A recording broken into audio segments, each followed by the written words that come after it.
Hello, everyone. Hello, and welcome to Edge of Legend. Big shout out and a big thank you to everyone in the chat. Effie Burton and Eric Jackson and Hazards and Hijinks. And oh my God, I think we hit the 5 hype train. Ooh, it's amazing. Thank you so much for all of the subs. I'm gonna start making that worth your while. Make sure to put in a twist in there for level 5 hype train. 100%. Level 4 complete. Mine's a little behind. So hello to everyone. I'm gonna not stumble through because every time we get a hype train, I get so lovey-dovey and my brain just so focusing on saying thank you and making it worth your while. We're going to start with introducing these awesome people that you see with us tonight, starting with Mr. Michael Powell. Please tell them who you are, who you're playing, and what your pronouns are. Hey everybody, I'm Michael Powell and I play the fabulous Rufa, and our pronouns are he, him, they, them. Woohoo! Next up, we have Sidney. Sidney, please tell them who you are, who you're playing, and what your pronouns are. Hello, my name is Sidney Rubino. I play Alona, the half-elf cloistered cleric, and my pronouns are she, her. Excellent. And next, and certainly not last, we have Sam. Sam, please tell us who you are, who you're playing, and what your pronouns are. Well, hello. It is I, Sam, and Frug, the frog mug, back again. Collectively, we play Ichipukta and Papakui, also known as La Pacifica Dorita. And our pronouns are she, her. Excellent. Well, just poking my head in the chat for a second, it looks like there is a demand for me to sing a song about the level 5 hype train. Mm-hmm. Yeah, I went in there and I'm seeing QCG Aaron and Howchem Jenkins is getting in on it. So I guess I'm an Effie Burton. I might as well sing a song. I'm sorry, that's my hooch. So I might as well sing a song about level 5 hype train. Making this up on the fly. Let's see what I come up with. My name is PJ. I'm the GM for Edge of Legends and Nat 20 Productions official. On Twitch, my pronouns are he, him, and I am very blessed to have this hype train at level 5, and I will stay alive to thrive with my level 5 hype train. It's not going to get much better than that. You might as well cut your losses now. I really love how you rhymed stay alive with 5. That was really good. Thank you. Someone clip that for blackmail. Yeah, please do. Flip it. Or I will. Oh God. Yeah, clip it as blackmail. Like they're gonna look at me and go, PJ, did you sing this? And be like, look, you and I both know. We know I suck at singing. We know this. So this is not embarrassing. We know this. So anyway, my name's PJ Megaw. I am the GM for Edge of Legend and Nat 20 Productions official here on Twitch. My pronouns are he, him, and I'll be playing everyone and everything in between. And in case you didn't see our awesome recap on YouTube, /Nat 20 Prods. It showed Sidney telling you that happened 2 weeks ago. Here's a quick recap. They were in the small village of Shin by the name of Kujia, and they were learning about gods being like stars, that sometimes their light just gets to you, but gods fail, gods die, they get killed. And that's why heroes have to rise up sometimes to save the world when gods can't. And in this case, Rufa is that hero. Now, after talking to Jade Rabbit, who turned out to betrayed them, and a member of the Imperial Pillars came to kill them with a sword, they killed him first with a whole carriage. It was kind of like a badass version of getting like just hit by a car. So with that being said, they saved the village from the Imperial Pillar, and they start to kind of get them ready for the inevitable comeuppance of the Imperial armies kind of waiting in there, looking for the tiger themselves. Finding out that the tiger, in this case, is a teacher in the town. They take her and they leave. Well, where do they go? Glad you asked. You see, Jade Rabbit has a sister who's coming into town to do a concert. So they go to the concert because, as it turns out, they're about to kill her and blame it on the Imperial Tiger so that the PR kind of like, stops any sort of dissonance right away. Well, that's not going to fly. So they go to this awesome concert. They set up a perimeter. They find the patriotic tiger and they kick his butt in a fight. He almost fell to his death, and I think Itchy caught him in midair. After that, they put him in the most difficult knot known to humankind. And this is where we're going to start this episode in the concert with Aiguahu in binding with the players, talking to them. So this is where we're going to start off with this interrogation, and we're going to leave it up to you all. What do you ask the seventh pillar of the Emperor's Imperial Inquisition? What do you say, Rufa, to the man that some of your darkest past and secrets were shared with? What do you do? You're muted, Michael. I was gonna say, swear to me, but no. But Swear to me. Rufa kind of just looks patriotic tiger up and down and goes, my, how the tables has turned, as they say. And then looks over to the group. Well, friends, looks like we caught the tiger by his toes.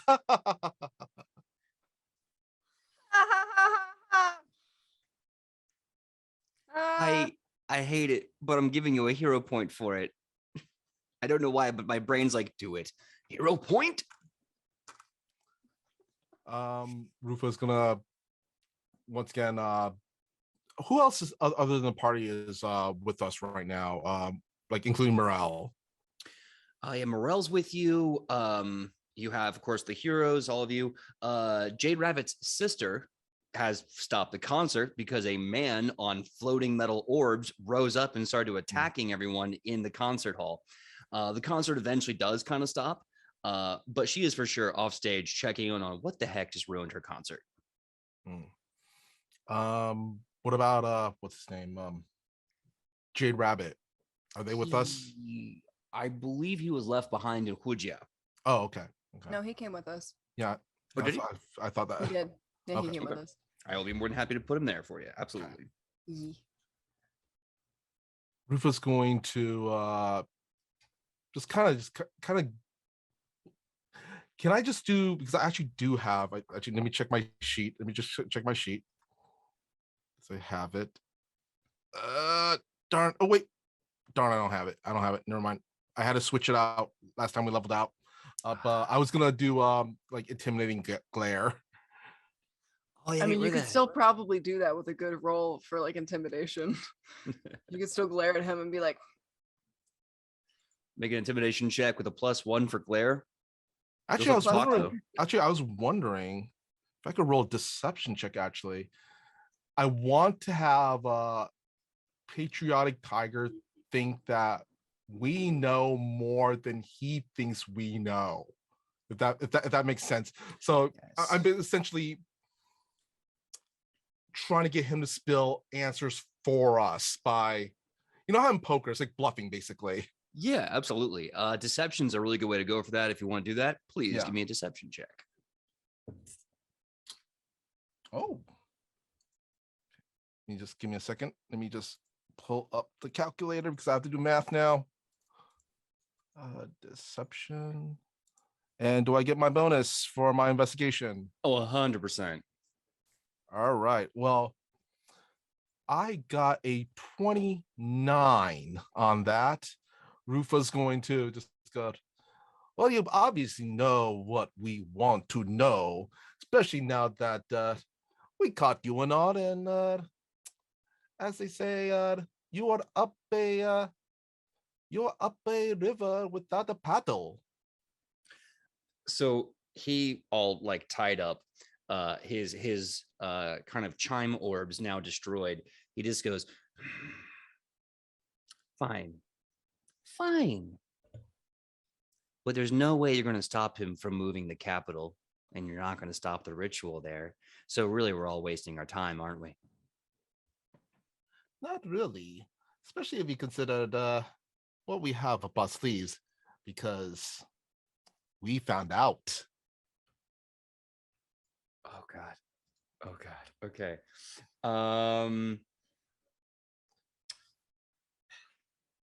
If I have to, I have another skill. I have ability that I can kind of force him to talk. If you want to force me I to have talk, to. if you want to force me to talk, go right ahead. I'm just trying to put in my head the GM's rule of, okay, now how would he respond to this?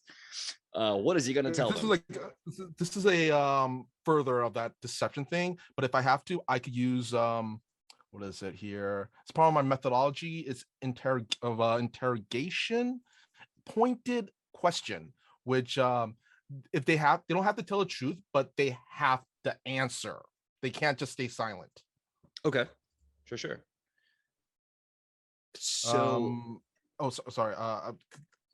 I attempt a diplomacy check against the creature's will DC. mhm. So I guess I should do that now, right? Sure. Yeah, absolutely. Fire away.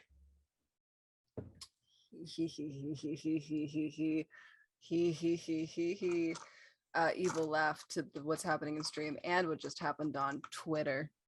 What is happening in these two realms? Eric Jackson, gotcha, PJ. Oh no. Did they? Oh, I just saw the retweet. Oh my God. Let me see here. Let's see. Worth it. I got a 32 on that. Is that a success or a critical success? That's a critical success. Okay, that means I gain a +4 circumstance bonus to my perception DC if the creature attempts to lie to me. Okay. So he looks at you all bound up and he goes, Now I don't know how you found out about the Green King. I don't know how you found out about the new army that we have protecting the Emperor.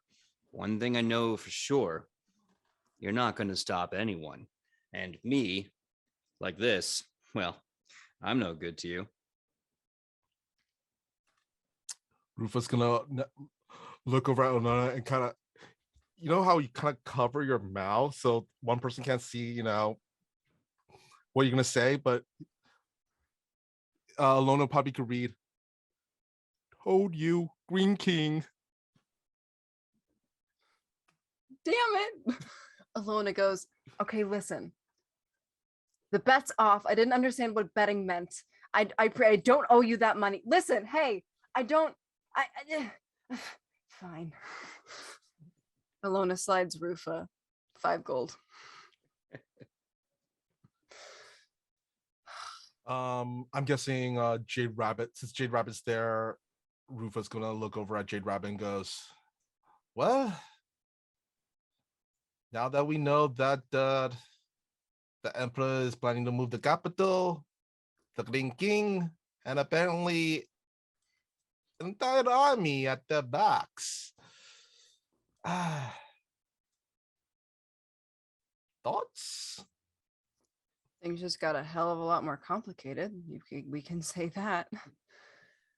So Jade Rabbit, who is just full of like confidence, like he is no longer confident in his emperor. He is confident in his melee power. He looks and he says, well, I'm gonna go back to Hujia and I'm gonna find what's left of the army and I'm gonna kill what's left of the Imperial invaders, and we're gonna march to that capital, whichever one we're going to.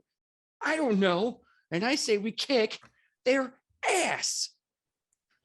Hey, buddy, I like your enthusiasm, but maybe we should turn it down a bit. I don't know if you know anything about the Green Army, but they're a bunch of undead wormkin that have been resurrected back to life, and they're a lot more powerful than you think. So I just think we should maybe plan a little bit before we go rushing into trouble. You see, Jade Rabbit has this almost like exclamation point go over his head, and this realization dawn on him, and he goes, oh, that's what the Emperor meant. Oh yeah, no, we would get murdered. Rufus gonna kind of scratch his chin and goes, perhaps we should guard upon our friends over at Asmagon or the Adafan Prime or the Wolf Guard.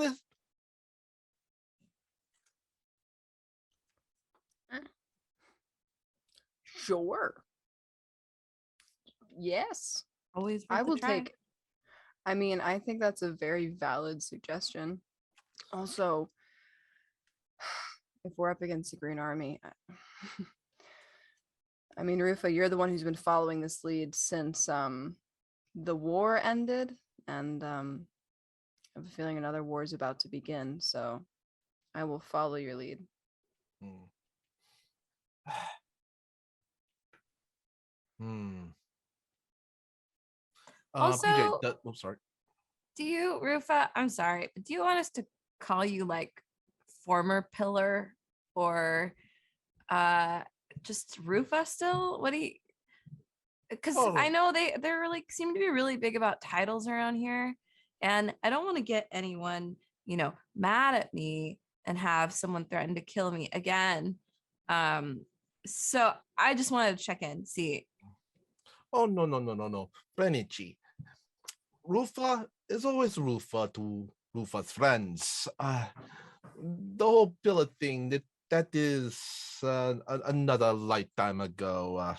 It is a time that it is a period that Rufa not very proud of. Please call Rufa still. Okay. Do since we've been seeing a lot of your old, friends, do you want us to be like it's the fabulous Rufa? Just so you Oh, know that they're I really don't know. impressed. Rufa does like it when people add a the spice to his announcements and such. Okay, yeah, just because if you're out here to get kind of, maybe not like, revenge is a really harsh word, but sometimes we just have to show people that used to know us that we're better than them. And I'm going to help you in any way. Okay. In all honesty, if the Rufa had it his way, he would just blend in within obscurity. Can live a simple life of dancing and teaching and such. Question. What Yeah. is Rufa wearing right now? He This is is wearing important. he is wearing the outfit that's depicted on our character art there. And he's, Mhm. he's talking about blending in. Yeah, yeah. Okay. Just checking. Yeah, the leopard That's print really lends itself to that. that's his idea of blending in. Yeah, blending in It's purple fabulous. with a leopard print trim, a cummerbund, a fez, and pizzazz. Belly warmer. You It's a wear to belly work warmer. every day. I show up, I make your place look immaculate. But that being said, Get on his level, okay? get on his level. But PJ, as I was saying earlier, does the dogs actually have a chapter house here in Shin? Oh, that's a good question. No, they don't, for a complicated historical reason, but you do know that they are one small boat ride away from invading from the coastline. Okay. You also know that you have a small militia that has been trained and ready to go in Huja, of course. You also know that you remember, so the entire plot of Aigual Hu to come here and kill the rock star from Shin was to use that as bad PR so no one would rise up with the now to be the two tigers, the two tigresses. So you know that there is a fear of public opinion based upon this potential revolution. And we also became friends with the hungry ghosts. Oh, yeah, never mind the three mafia chains that are basically vampires. I mean, listen, what sounds better than undead wormkin versus vampires? I would watch that movie. Yeah. Rufa's going to scratch his chin. Well, we do have that militia and that our friends friends of the hungry ghost. And then it's like he reaches into his coat and pulls out a I have 1 second. Let me see if I have the equivalent of it. Heck, we'll use this. We'll use this as equivalent. Pulls out a stone. That's a hand. It's a stone hand. That's fair. Still made out of stone. Rufa still has this from our friends from the Clash. Mm-hmm. What is that? Oh, Alona, you do not remember. It is apparently it will help us summon about at least 500 the dwarves from the Clash. Oh my god. Oh my god. Oh wow. So I we can keep track have, of I keep So track of we- what items we have. so we could summon a dwarven army and an army of vampires, and you still have a favor from a trickster god, and we have a whole village that we trained to murder people. Oh my god, we're set. Yeah. You also remember a certain master of horses and a general of the West of Shin, who seems to not be a big fan of the Emperor. That's right, I made a friend. And Ichi, you seem to remember a very embarrassed dwarven wrestler Pillar who you didn't kill, by the name of the Mountain. Ichi remembers, but Ichi wants to forget. That's why they made alcohol. We drink to forget. It's my tea, but same concept. Frug is best mug. I love Frug. Rufa's gonna like kind of bend down to Patriot Tiger and goes, well, the Emperor may have his enemy, but so do we. And at the very least, the Emperor does not have. He looks over at Ichi, and Ichi. Certainly not. It would be very expensive. Y'all get the friends discount. Bet. So Aiguohu basically kind of lets it slip that the emperor is trying to relocate the capital from Shapi to Chang'an, basically going from somewhere in the, I believe I said southeast border to kind of the northern dead center of the land. And in doing so, there's a ritual. He doesn't go more into detail about that, but he does say that, like, if you get there, there will be wormkin, dragon men, forgotten for over 5,000 years. The dragon emperor himself, his two cousins that are dragons in their own right.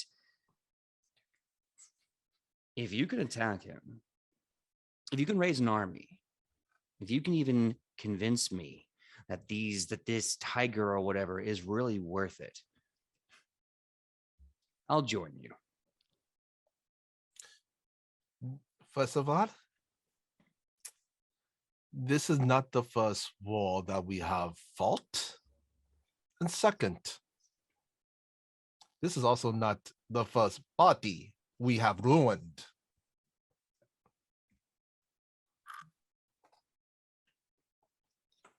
Hero point for the badass action hero line. I'm digging that one-liner. Aiguohu just kind of hears this, and the smile on his face and that kind of dastardly canine just kind of fade, and he gets very quiet. And then you get the feeling, and you know this from your own experience, Michael, like when Rufo worked with this guy, he's done talking. He is shutting down, and he's pretty much done. All right, well, gonna look at I'm guessing we have some sort of guards or something around us that's helping us, keep order. Well, does not look like we'll get any further information from this one. If you would be so kind to throw him into your deepest, dankest dungeon, No metal, no metal. Stone, the bamboos, and lots and lots of rope. But no metal, no metal. The guards kind of look at him. They look at you. They look at him, and he shows his Imperial Pillars badge, and they kind of look back to you again, confused. Sir, he's an agent of the Imperial Court. I don't know if that's. I don't think that's allowed. I don't think I can arrest this guy without other jurisdiction or Yeah, ranking. It's clearly a fake. He's impersonating an Imperial officer. PJ, can I roll a thievery roll, even if it's just me taking that badge? The 7th pillar badge? Absolutely. Yeah, I don't mind if I just take it in front of the guards. They can see me taking it, or whatever. I'm willing to roll a thievery roll, a dexterity, or whatever you want. Yeah, give me a thievery roll. The perception DC will be 22. If you could beat that, they'll have no idea you just took it from this guy.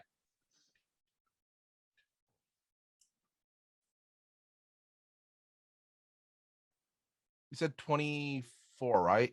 22. Oh, okay. I got 25. Yeah, so you swipe it from him really quickly. Even he's like, his hands are fine, so he's just doing this. Go.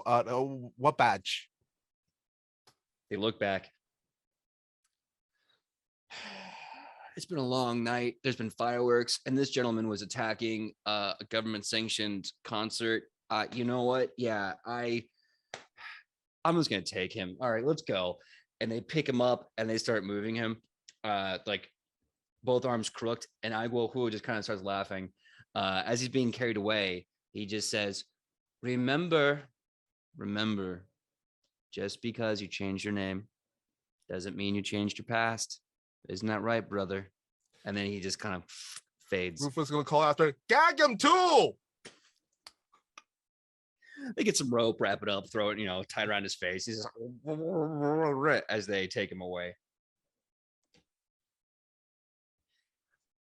So with him being thrown in prison, and the night is starting to get very late, you need a place to stay. You need a plan of action for the morning. You've tallied your resources and know that a veritable army, a veritable resistance indeed, is with you.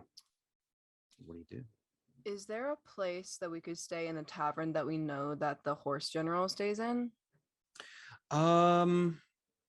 Yes, I believe he stayed at the one that you all stayed your first night in Shin, and I believe the concert is not too far from that location. Doesn't he have a house here? Alternatively, oh, sorry, Michael, what? I was gonna say, doesn't he have a house here? Can't we just crash with him then?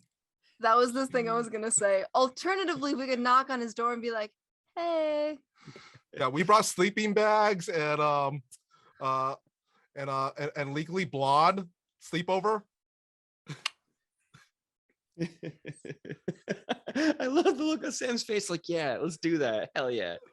Well, he does have a place at a local lord's manor that he's staying at, but because the I forgot the name where they put horses in, the stable is in town, he prefers to stay in the tavern near the stable where his horse is. So he'll probably be in the tavern more than the manor. Okay. That's fair. No sleepover then. No sleepover. I mean, we could sleep in his room. We could still crash. Be like, hey, every other place in this tavern's taken. Oh no, friendship. We could. Plan. Let's try that. We're gonna try that. Even All if they're empty rooms. So on brief inquiry, they lead you to their door, the horse general's door. They leave you to it because they are not going to get anywhere near this. And as you knock on the door, there's this weird pensive silence, and then slides open, and you see him, long hair, not up in a bun, not in a ponytail, long hair, like green and gold silk pajamas, robes, and he just kind of looks at you. What can I do to help you this late at night? We're going to war. Great, bring my horse. Wait, who are we going to war against? The Emperor. Did anyone else hear you say that? Rufa just kind of points over at Ichi and Alona. So it's to be rebellion then. What army do you have?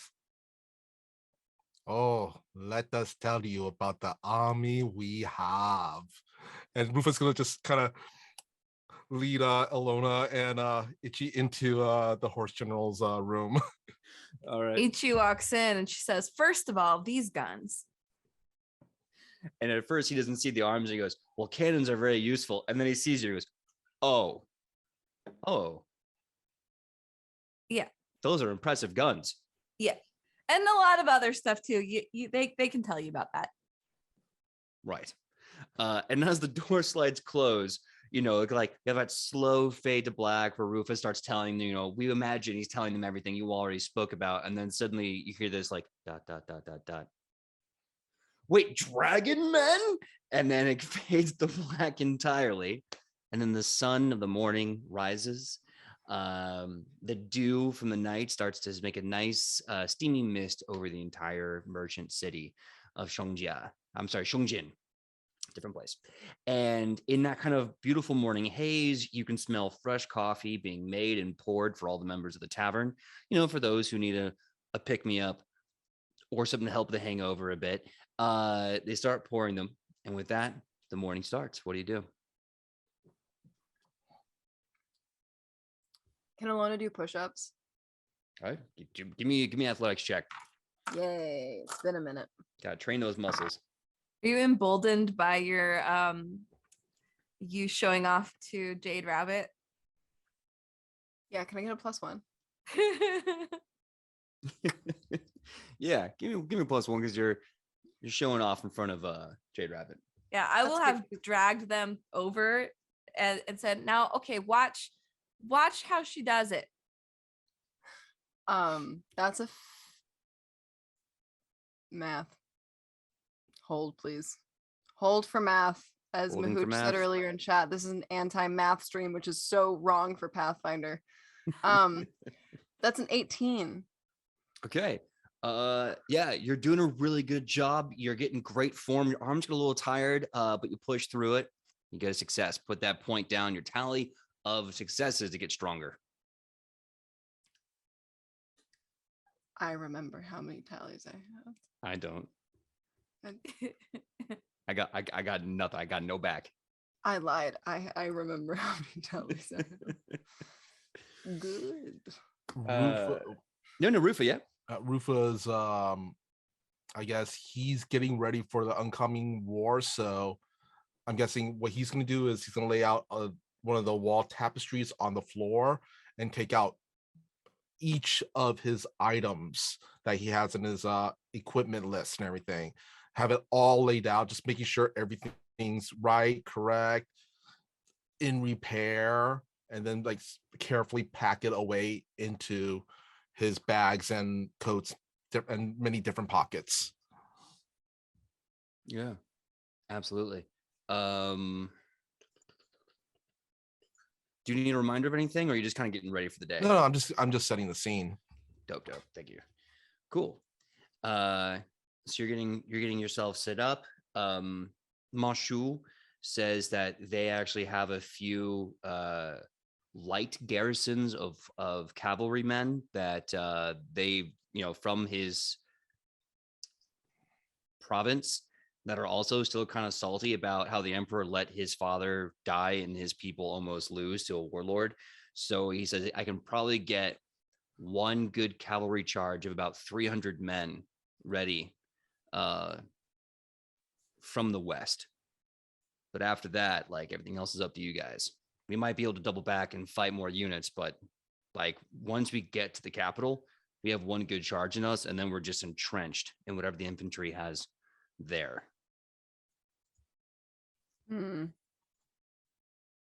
Whatever it is that you're able to contribute, it is worth everything. So thank you. Of course. This day has been coming for a long time, and I think this will be, win or lose, a glorious day. Do we have a map of the surrounding area? Mashu is able to produce one. Now, If you go to the current capital in Xiapi, he's got a map for that. He does not have a map for the new capital in Chang'an. Bringing up the map of Xiapi, though, you see that it is a very traditional style, like court capital, wide open, stone masonry, flooring, large open air, kind of turret structure with the major building up a massive flight of carefully crafted stone stairs. I mean, think of any Chinese epic where they're in that kind of court area. That's that's a picture perfect of what the entirety of the battlefield will probably look like. Okay. Well, if we attack as they're on the way to what's the name of the city again? The capital right now is Xiapi. No, the one they're going to. Oh, Chang'an. If we attack to them as they're on the way to Chang'an, it would be very, very difficult considering it is open ground. Our best bet would probably be, since we are a smaller unit, to set up in the city itself. Get takes out his fan, and it's kind of like tapping different areas. You can set up a couple of kill boxes here. We could set up the archers on the roofs here. Is this something that Alona, not like she could, but is this like a plan that we're making that Alona could like roll to aid to make? Like, is this like are we making a roll to see the success of our plan? Because I want to help in the planning process, but Alona has only one war under her belt. I was gonna say, oh well, war, lots of battles into that war. Like, I think everybody here, we have experience in that front, so we could probably help each other, I think, right? Yeah, I think you have a lot to be confident in. The Battle of Bryx, both 1 and 2, the Battle of Methune, or the defense of Methune, definitely. Not to mention the defense of almost every single place in Aldofan. The time you know what? Yeah. You're right. Yeah. You're right. I'm gonna shrug off that weird insecurity, and Alona's gonna come into her own and be like, "Yeah, Rufa, you're so right. That sounds like an amazing idea. I'm going to say where we set up triage because we're probably going to need that." Yes. Tobias taught me some things, and I've paid attention. I mean, at this point, I think we're all considered generals at this point with all the battles we've been in, I think. Commander Ichi of the Asmakon contingency. Say that again? Commander Ichi of the Asmakon contingency. That sounds like a lot of responsibility. Friend Ichi, if you could lead the infantry, and as they go through the gate, if you could swing your forces from the southwest. But then this is a great idea. Yes. Can I designate? Can I delegate? Yeah. You know, Ichi, you should really meet the kobold god of middle management. Because that was very smooth, very tactful. Maybe that's who I delegate to. The kobold god of middle management. Yeah. I can do a religion check for you to see if I can get in contact with them. Yeah, have my people call his people through prayer. And I guess you're my PJ? people. So yeah, pray to them, please. PJ, can I pray to the kobold god of middle management to help this war? God. Yes, you can. You absolutely can. Give me a religion check to pray to, I think, the only or the one of two. Yeah, the one of two kobold gods. Oh my. This is not how I never thought we'd ever talk to them, but let's see. And then Ichi will say, wait, really Alona, before you pray, I have an offering. And Ichi goes into her bag and she'll dig around and pull out a sheet of paper and hand it over. And if you unfold it, it is a hastily drawn spreadsheet with numbers that are like scratched out and refilled. That They're going was one of my first spreadsheets this month. I hate them, but I think that whoever this god is might appreciate it. Amazing. I'm sure Deathamat's gonna love this. Rolling much better. Okay, okay. I am going to pray to originally they were the kobold god of failure. Well, there's two. let's- There's the kobold god of failure, and then there's the kobold god of middle management. Someone who rose through the ranks and died as middle management. What's their name? Gwite. Go- Bears, Beats, and Battlestar Galactica. Gwite, the kobold god of minions and middle management, once a lowly kobold who, through years of service and hard work, was elevated to middle management, and from there was raised up in the astral sea and heavens as the lead example of a fully empowered minion. Many rumors and myths have been spread about Gwite that he gave the orders a few times, occasionally would stand up for himself, but never against the wills of his masters. One time he even killed an adventurer one-on-one, but at just that one time. Though there's still some speculation that it might have just been dumb luck. Either way, he has become the all-powerful god of every minion. The kobolds worship his example in the hopes that they too can be elevated to cosmic made middle management. Wow. Do they run a parchment company? They do have to take TPS reports and spreadsheets, so I'm sure they love parchment all the same. Reap Psyche asked if they were named Gwite Sprout. Well, their mortal name was long lost after their ascension, but right now we all just look upward and give respect to Gwite, the first kobold of mediocre greatness. I rolled a 25 to speak to Gwite. I thought this day would come. Okay. So you bring out the spreadsheet and you look up to the god of minions, he who is of the management in the middle. And suddenly you see this poof of smoke, like poof, but it's almost like a bad smoke bomb. Like it starts to rise and then fizzles and then easily fades. And then you hear this, oh, it never works. And then you see this shuffling and this being hiding behind the smoke. And then as the smoke kind of vanishes, he pops out and goes, hello, it is I, Gwite. Oh, the god of minions and middle management. How can I help you, lowly mortal? Please don't be mad at me. Gwite, the most mid god of middle management.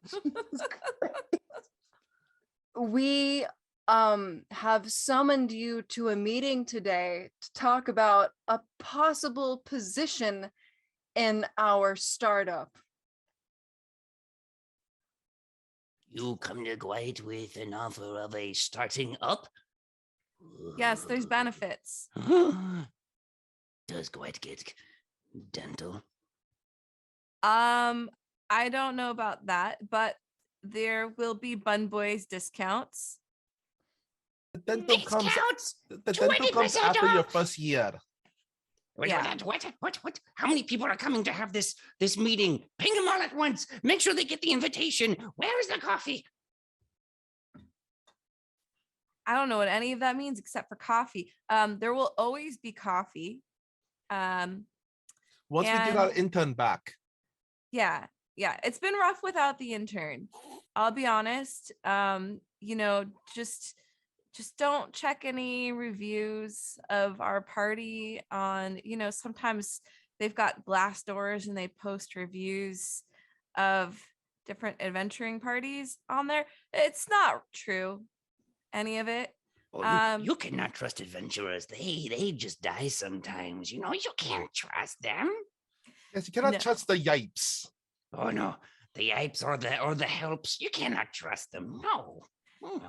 But you can trust that we are working towards the good of, where are we? Shin. We are working towards the good of Shin, and you, Yes. as an associate, could assist in delegating. That is the assistance of which we need, because I should know how to lead an army by now, but I like to focus on hitting things with my hammer. So if I can give you middle management, then you can take care of that for me.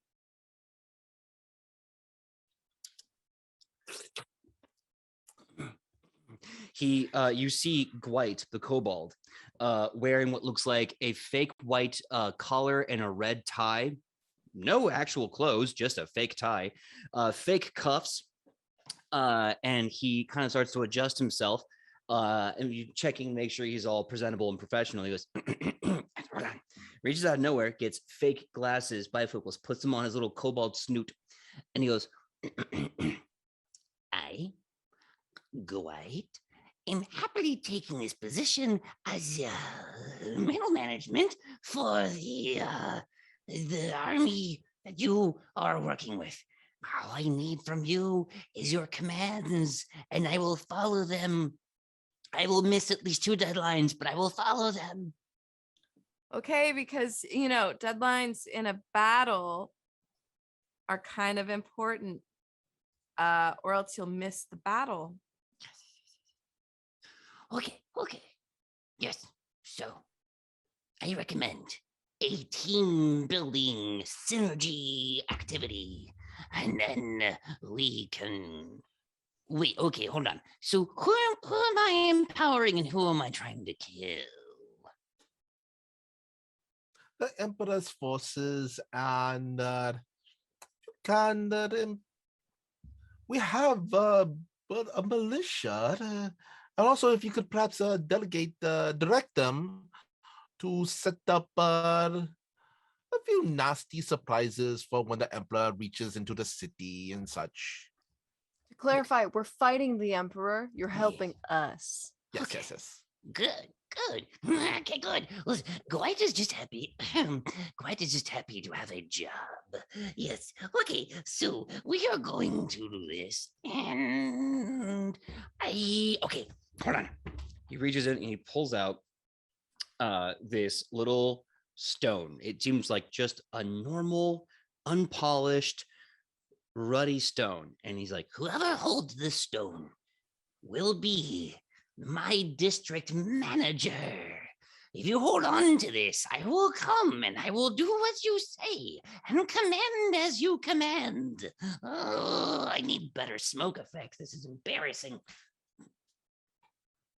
We'll budget for that. Thank you for your time. Do you have any questions for us? Yes, okay. Yes, he pulls out paper and starts tapping them on a table that doesn't exist. Okay, yes.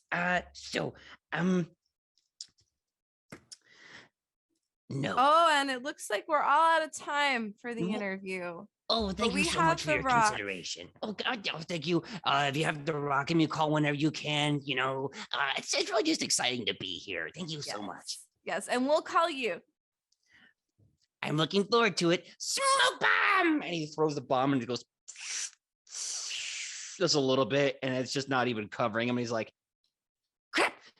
And then just kind of runs away and vanishes into the astral heavens. Rufus gonna call after. We'll get you some dried ice next time. Not in budget. And then he just vanishes. Cool. So that's settled. Right, that works. Perhaps. Oh, yes. Megaw. Opening salvo for once the Emperor's forces reach within the gates itself should be an aerial assault, perhaps. We do have our bats, and Rufus gonna pat his bag. Rufa made sure before we left to equip us with many alchemist fires. Yeah, we could do that. We could do a few bombing raids. Some straight fire might not be too bad. I guess the only question is, what's the follow-up to that? Are we just going to do rounds and rounds all bloody day, or are we going to land? Oh, we will actually use this to direct them into our kill boxes. Oh, I see. So this is before. This is preempting. Yes. Got it. Yeah, absolutely.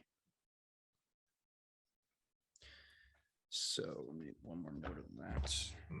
And Rufus is also going to, during this time, be writing a lot of these letters that will be sent over to the Hungry Ghosts, the militia, just like telling them, be here, kick ass. You get a message back from the Hunger Ghosts that say, at first, we have no interest in attacking the Emperor because, of course, it is only by having a law that we as outlaws can make a living off of. However, if it is true the reports we've heard that there is a tigress or two looking to take the throne, well then, we'll be very, very hungry to dine on dragon breath. Oh, and Rufus gonna for the Hungry Ghosts, gonna P.S. all you can eat buffet. ... Yeah, we're gonna ride up with like 50 homies. We'll be there in a second. Yeah. Yeah. Rufa. Yeah. Sorry. Go ahead. No, you go ahead, Michael. I would say Rufa knows how to incentivize people. You are the god of higher management. Upper middle management. Ooh. Upper middle management. Oh God. Yeah. Oh, our poor audience. So I do actually wonder, like, legitimately what undead wormkin blood tastes like to a vampire, and I'm very curious to find out. So as we're summoning all of these forces, we're calling upon them. When are we going to, because we want to get to the capital before they leave, is that correct? I want to double check before they move to a different capital. No, I thought we were going to set up the new capital with our traps and all that stuff, set up our forces, and it's going to basically be a giant mousetrap where as soon as they go into the gates, they're screwed. I like that idea. My one also thing is the ritual happening on their way to the new city, or is it happening in the new city? That is my other thought. You feel me? Yeah. You do recall from Patriarch Tiger that the ritual will be happening in the new capital. Okay. Perfect. And this plan is impeccable. Okay, great. And we're planning to meet at the new capital as soon as possible. Is that correct? Yeah. Okay. Yeah. Great. That's all I wanted to make sure. Before the Emperor forces get there. So like I said, we're making the mousetrap now, I guess. Okay. We're going to build a better mousetrap. How far away is the new capital? Why can't I say capital tonight? From where we are? It's probably about half a day's journey northeast from where you are right now. Okay. And how far away is it from the, sorry, Michael, how far away is it from the current capital?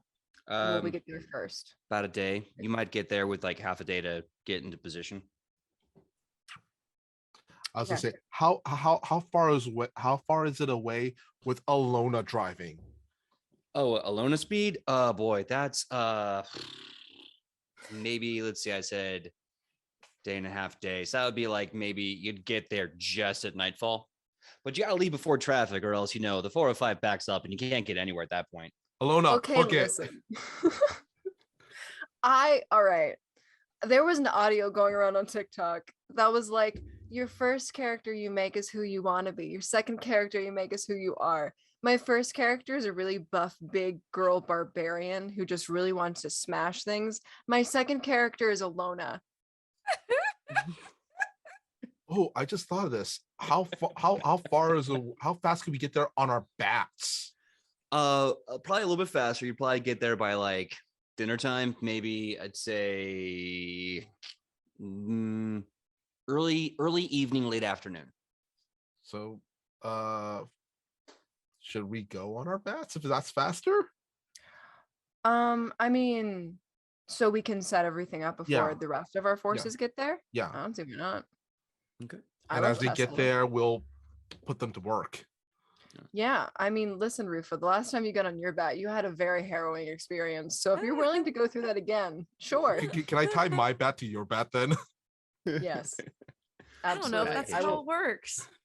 But that how also my battles bat work? got lost last time. So wait, maybe Oh. not. Ichi, can Can we we do it? Can we follow Ichi? We can Yeah, try. we'll tie to Itchy's bat. Right. Aw. It's like little ducklings following mom. Yeah. Aw. So you all make a little flying bat caravan to get out to the new capital in Chang'an. Cool. So I know you're gonna be landing there and doing prep. So I want to make sure we have everything accounted for the scene to come. You're setting up a kill box to surround probably in the dead center of this wide open square where there's like no advantage any infantry in that box. You are putting archers on the walls and probably imagine the roof of the Capitol building, that the building of the Capitol there. Ichi is going to be leaving the infantry, but they are going to be using the Stone of Gwite to do middle management of the infantry. It'll give us a lot of coverage. Absolutely. I never thought in my wildest dreams that Gwite would ever get pulled out of thin air. Did you just make him up? No, Gwite's a real deity. There's only Okay, 2 kobold gods, and one of them is technically the dragon god Defimat, who is the dragon god of failure. So did you write Dwight, or does Dwight exist in the greater Pathfinder universe? That's all this guy. Gwite made him up. Good. Well, so here's the thing. It's you had it somewhere. So it's our job to pull it out of you. Pull them all out of me. I got loads of, you know what? I got lots of them. God. Oh boy. Okay, so Jesus, we got Ichi to lead the infantry, and Gwite, of course, with the summoning stone. Ma Shu is going to be leading a Western cavalry charge. Do you still want to use the stone to summon the crash? They can be an Eastern cavalry unit, and they'd be in a pincer cavalry charge, which is Sure. nightmares. Okay. Oh right, I got to put the Hungry Ghost. Rufa and Morel, we're going to be doing aerial bombings with a lot. I bought. Let me check. I bought 50 alchemist fires. Okay. Oh god. I'm able to carry a lot of that because I have the knapsack of halfling kind greater. Yep. That's essentially pretty much all I have in the bag is that and a couple of knickknacks and talismans. That'll absolutely do it. And you got the Hungry Ghost as basically shock troops, I imagine, to fight the Wormkin. Remember when we made all those jokes about Rufa being a pyro and you're like, nah. It's tactical. It's tactics. It's not being a pyro. Tactical pyro. Tactics. Listen, I'll accept that. All right. So it's like you Pokemon land. fire is super effective. Yeah, absolutely. And also, I cannot wait for Scarlet and Violet. I'm so ready. My body's so ready. That being said, before I continue getting lost, you land there, you start going through prep, you start kind of building up everything. All right, Alona takes heed of the triage. Okay. Yeah. Now, I need everyone to give me a perception check or a society check. Is it because we live in a society? We live in a society. Society. What kind of check? You said society and what else? Sorry. Perception or society. Oh, perception. What is society? Dude, that's it's right. 29 for perception. Hell yeah. 15 for perception. Excellent. Okay, that makes more sense. Originally when I added stuff up, it came out at 60. I'm like, that can't be right. Jeebus. 28. Okay. So, Ichi, when you land in the capital, the first thing you notice is that this is not an empty, hollow ghost town. This is a city that has people in it, a thriving, bustling community of people. The other thing you find interesting, and you remember now, I think it was either Ma Shu or someone else who mentioned that there are a lot of elves in Shin, kind of largely untouched by some of the pruning that has been happening. And when you get here, not only do you see a thriving, bustling community, market, foot traffic, but you see the most amount of elves you have ever seen in your life. You see easily 30, 40, 50, 120 elves walking around. You see a bunch of half elves. You see families where it's like an elven mother and a human father and a half elf child, fully integrated into this capital. You see topside dwarves, and you see halflings and gnomes, and you see a very diverse fae and subterraneous population of people in this capital. While you may have seen a lot of dwarves in Asmakon, you normally don't see a lot of elves this densely populated outside of their citadels. She goes like this, just kind of like takes in the sights of all these elves. She turns to Alona. That's a lot of elves.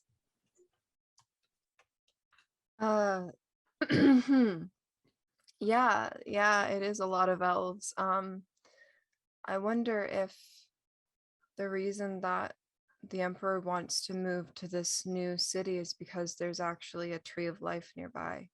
Oh, okay. Okay. So, I'm gonna make an admission, right now about my thought process because I feel like it's gonna make me a better person. My first reaction should have been, that's a lot of elves. There's probably a tree of life here, which makes it a sacred place that we need to protect. It was not my first reaction. My first reaction was actually, that's a lot of elves. Everything's probably built really tall, and I'm not going to be able to reach anything while we're here. And I understand that's very selfish. There's a lot of dwarves too. Right? It's all right. It was, our first reaction is not who we are. I'm working on it. You're right. You're right, Ichi. I'm so proud of you. You've been reading that therapy book I gave you? So happy. Yes. Yeah. PJ, can I do a perception check to see if there's an obvious tree of life in the center of this capital city? You can go ahead and do a perception check as well. I'll tell you what, after that, I'll tell you what the perception check that you and Michael rolled previously were. Thank you. I appreciate that. Wait, would it be perception or investigation? Wait, we don't have investigation. No, they would be the same check. Perception. Okay. And perception is kind of swallowed up investigation inside all those other ones. One easy roll. Got it. 24 for 24. that second one. So you're trying to find where this tree of life may be. And one of the people eventually tells you, they say, "Oh, you mean the peach blossom tree? Oh yeah, there's this one divine peach blossom tree that's up on heaven's wrist, way up that mountain. Not a lot of people are allowed up there, but there's, yeah, almost all the elves come from that mountain."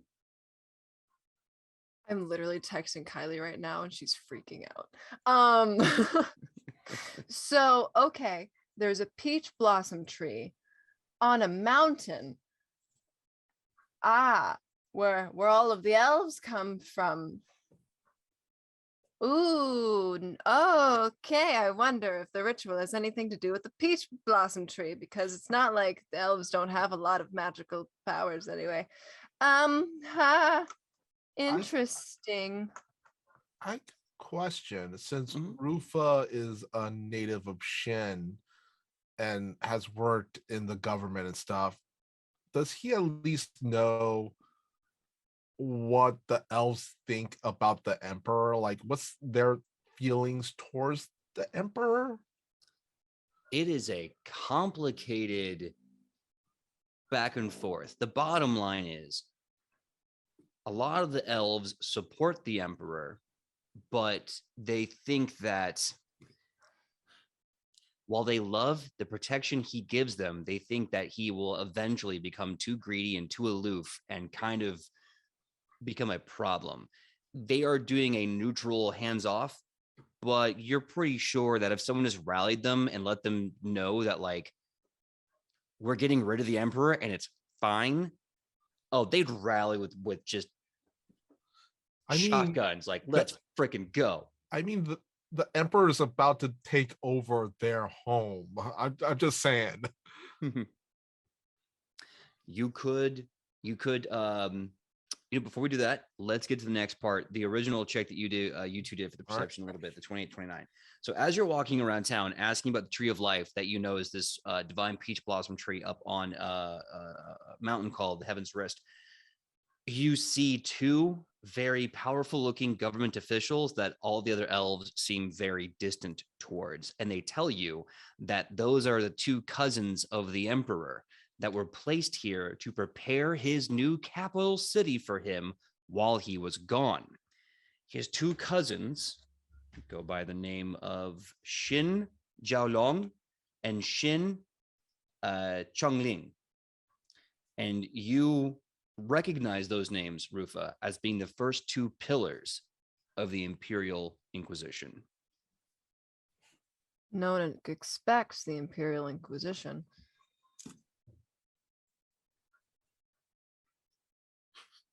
Right. Somebody, please. Oh, I got that. Hero I got point. that. I'm just gonna pull that hero point over to you. Hey. Rufus gonna rub his chin. Oh, those two might be a couple of flies in the proverbial ointment. Question. Would the two pillars know what we look like at this point to be looking for us? You think? Hard to tell. You do know that the entire pillar group, or at least half the pillar group, has been set against, well, the tigers, and every step of the way they've run into you. So I'm not going to say yes. I'm not going to say no. Take of that what you will. I'm going to don a disguise. Seabeard. The return of Seabeard. Because somehow a pirate disguise is less conspicuous than Alona at this point in time. I'm gonna do it. All right. Give me that disguise check. Oh, son of a beach knife. I forgot that was a thing. Son of a beach knife. That's deception, right? Mm-hmm. All right. Well, good thing. For some reason, she's good at this. I blame Rufa.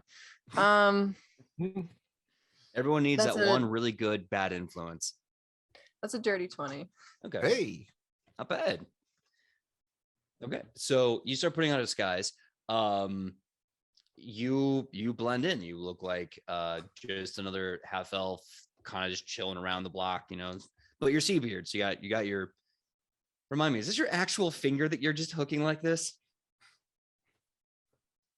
I mean, maybe. She's never stated otherwise, or in my memory, have acquired a hook, a hand hook. So I'm gonna assume it must be. You mean to tell me way back in episode 30 to 34, when we blew up Megaw and his ship, your pirate disguise was just a crook finger? Confirmed? And a fake beard. I mean, I always thought no beard just had arthritis. So that's what I figured. I just went with it. It makes you a very, badass pirate because it just means that you've been through many years of pirating. So many. Without any access to rheumatology. Yeah. Oh, and a hat. Reepsake reminded me. I have a hat. And a hat fake can go beard. a long way. Yeah. So we see Alona with her hair tied around her chin to look like a long beard, a pirate hat, and just that good old arthritis hook. That's what we got here. But you blend very well, surprisingly. Oh, and she's actually doing it. Oh my God. This is premium Twitch. Can you believe y'all could watch this for free? Right? Yeah. Could you believe? Look at this. Great content, everyone. Could if Itchy's okay with it, could Rufa help her with her cosplay, and then he'll do something himself? Sure. You want to do some cosplay stuff? Let's whip up a cosplay something quick. So what does Itchy want to be? I think it might have gone over Ichi's head why we're wearing costumes. Arg, we're hiding from the two cousins over there, Pillar 1 and Pillar 2. Oh, they're a Oh. problem. I want to be an elf. All right. Rufus gonna be like, okay, and he's gonna pull out Child, some woods. We can make some stilts out of this. Stilts. See, I'm gonna roll a crafting check. All right, PJ. Go right ahead. If the stilts don't work, I'll just be an elf child. But stilts sound fun. Or if there was 3 of me, we could be in a trench coat. But there's only 1 of me. Yeah. We don't have a door to Osmocon, but if we could get Harry the Human, that would be great. No, Human Harry. That's his name. Human Harry. Can I add my investigation roll to this? I'll give you the bonus because I'll give you the bonus for your investigation. That's a 29. Oh my gosh. Also, after this adventure, can Ichi go on a side quest to get trained by Human Harry of how to be 3 of one thing in a trench coat?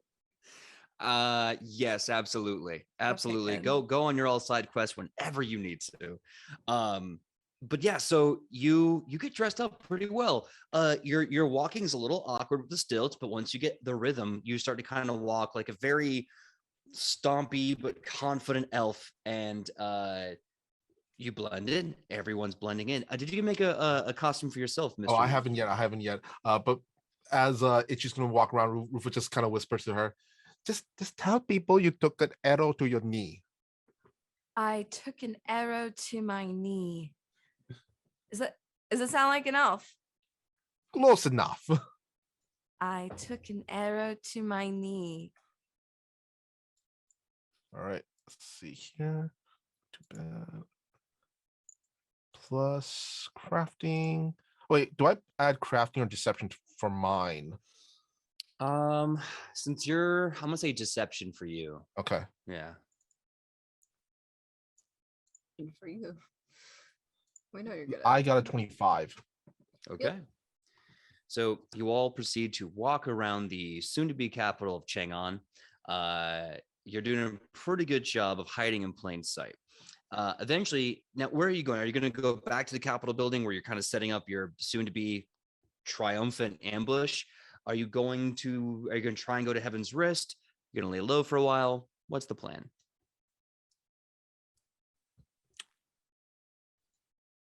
Rufa will communicate to Alona Ichi that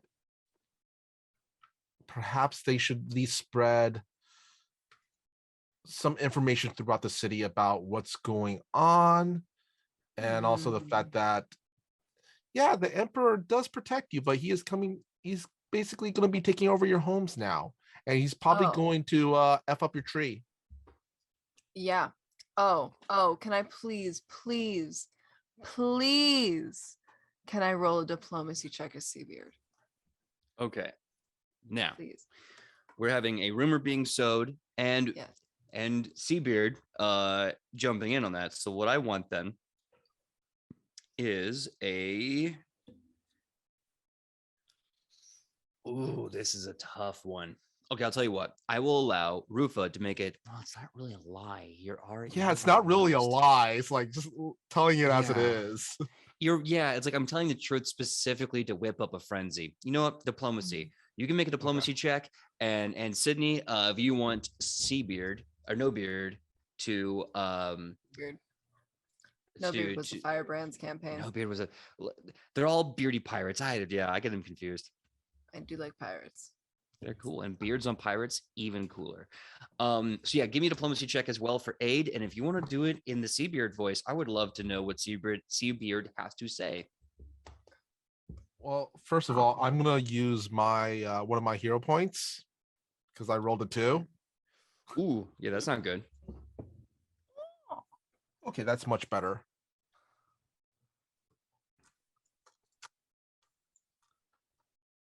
$30. Damn. So, Sidney, 29. Okay, 1 second. Oh, that was a very defeated K. Okay. Ichi, do you want to do anything? Noah's fine. Just checking in on you. I mean, Ichi's probably gonna practice walking on stilts for a while and practice her elf voice. Okay. Valid. So, as you start spreading this, well, not even a rumor, it's true. As you start whipping up this frenzy, the elves are kind of like getting mad.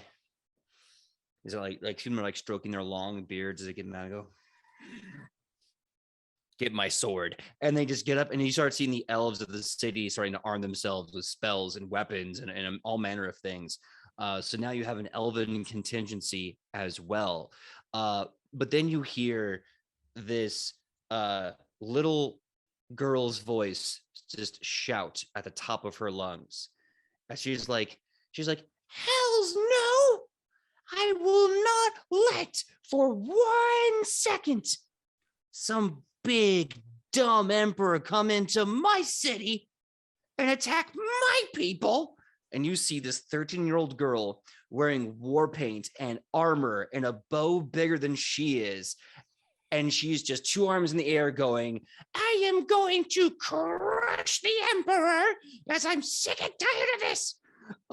You recognize her as one of the generals that aided you during the War of the Five Nations.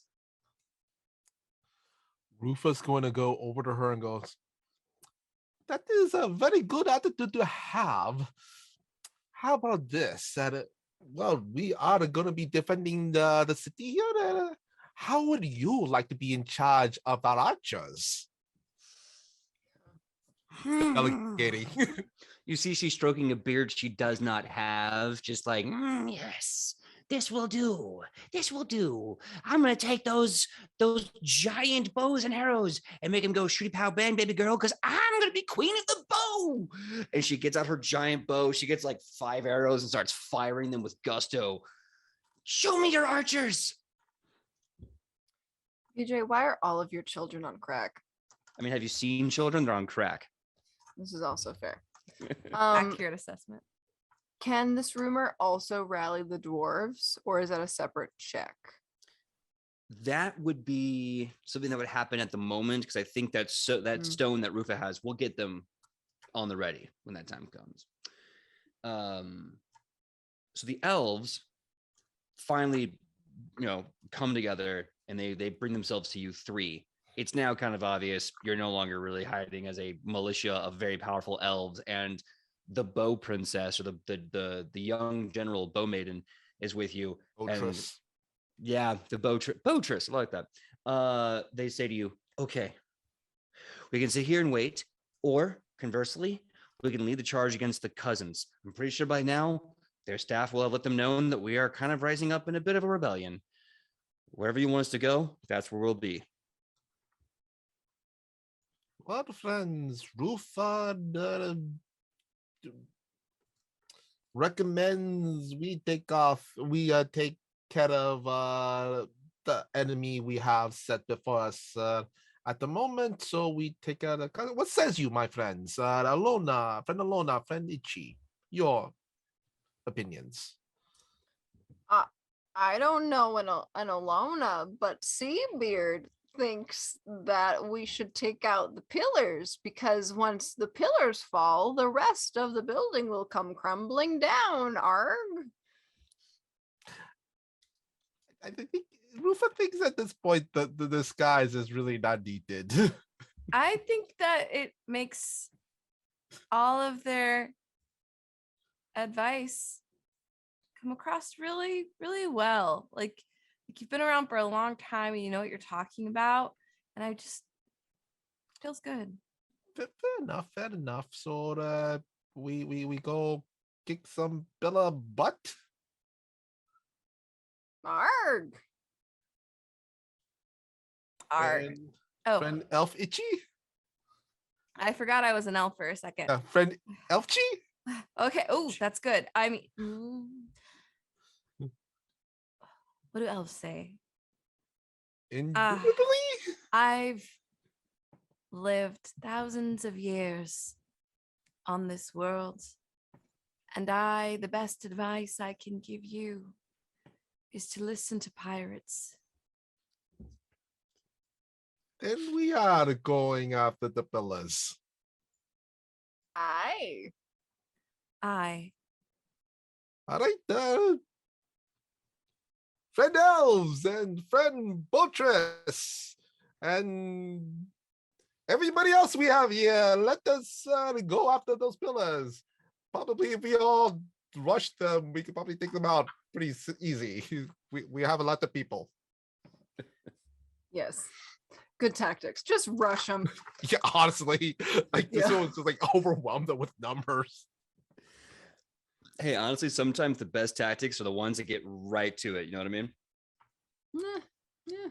All right. So you eventually move through this city with this 100 of elven and half elven army strong rebellion rising up, and they're following two elves and Rufa disguised as a not Rufa. And you move through the city to get to, like I described earlier, that massive open squared area where you have troops just positions getting planned, and they're maybe just trickling in, but they're not at full strength. So this rush to get rid of these pillars is going to be 100% you all and the elven contingency of the city. As you start moving up the long stairs of carefully crafted and cut marble stone, very shallow, so you're like having to make like quick steps. You finally get to the top, a little tired, but you're seeing and hearing footsteps moving towards the back of the building. Getting to the top of the stairs, you see the structure is very open. The doors are wide open, wide open. You can see all the way through the front to the back, and the inside, which is this massive, high vaulted, wide building made of wood, lacquered, red columns. In the center, you see what looks like an elf and a half elf, or just wearing these white and gold robes.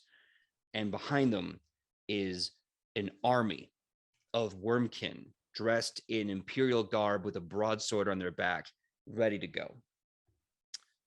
The two look to you, start to tie and undo the top of their garment and robes, drop it on the ground, crack their necks. These two elves. Brother, I do believe that it is our time to protect our cousin's interest. I do agree, brother. We must protect our cousin's interest from these mortals. Yes. Then, in the name of the Emperor, in the name of our cousin, yes, shall a dragon rise? And the dragon rise for 1,000 years.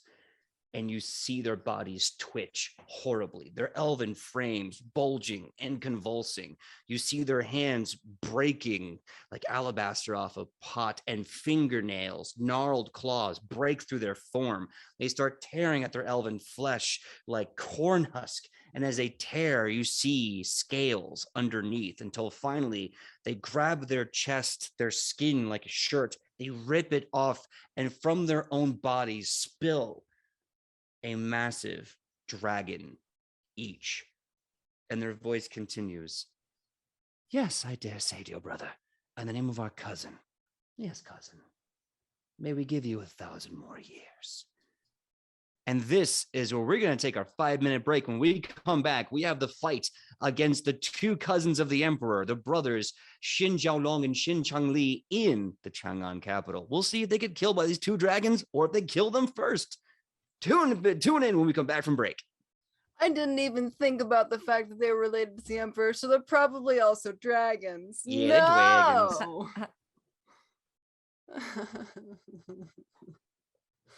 We're bum rushing dragons. Hello, everyone, and thank you for that 5-minute break. We are coming back and picking up where we left off as the two dragons basically took off their robes and then took off their elven skin and came out as the dragons that they are. As their long bodies start to kind of undulate through the air, and their hands find little placements on the ground, and sadistic smiles cross their maws. They look at you all. They look at the army behind you, and they say over their shoulder, "Soldiers, please protect your emperor's new home. Kill the resistance." Oh, no. The wormkin pull out swords kind of with a flick of their wrist, ready their blades. And in one voice, they shout, "For the Emperor!" And they charge at you all. But then the dragons make sure to say, "But not these 4. They're ours." And with that, roll initiative. Eric Jackson. Really quick, I made this comment during our break in our Zoom chat. I'm just picturing these guys as the Paradox Brothers from Yu-Gi-Oh. Mm-hmm. I have no context for that. Let me look it up real fast. Also, PJ, that deserves a hero point, what Eric Jackson said. I mean, come on. It does, and you read my mind. I will absolutely give Eric Jackson a hero point for that for that line. That's a good line. Guffaw. Absolutely. Did you see, Sid? I did. Good. And now those are dragons. Love that for us. Haha. I love that for you. Now, I need everyone to roll me initiative. Yeah, I got an 18. 23. 28. Second, so we got Sam with a 23. Yeah. Okay. And Michael, you had a 28. Yep. And Sidney, what you got?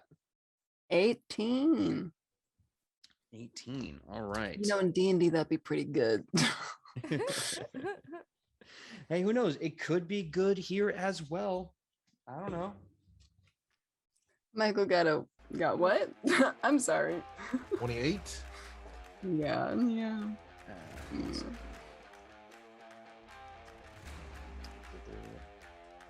Love our battle music. Gotta battle.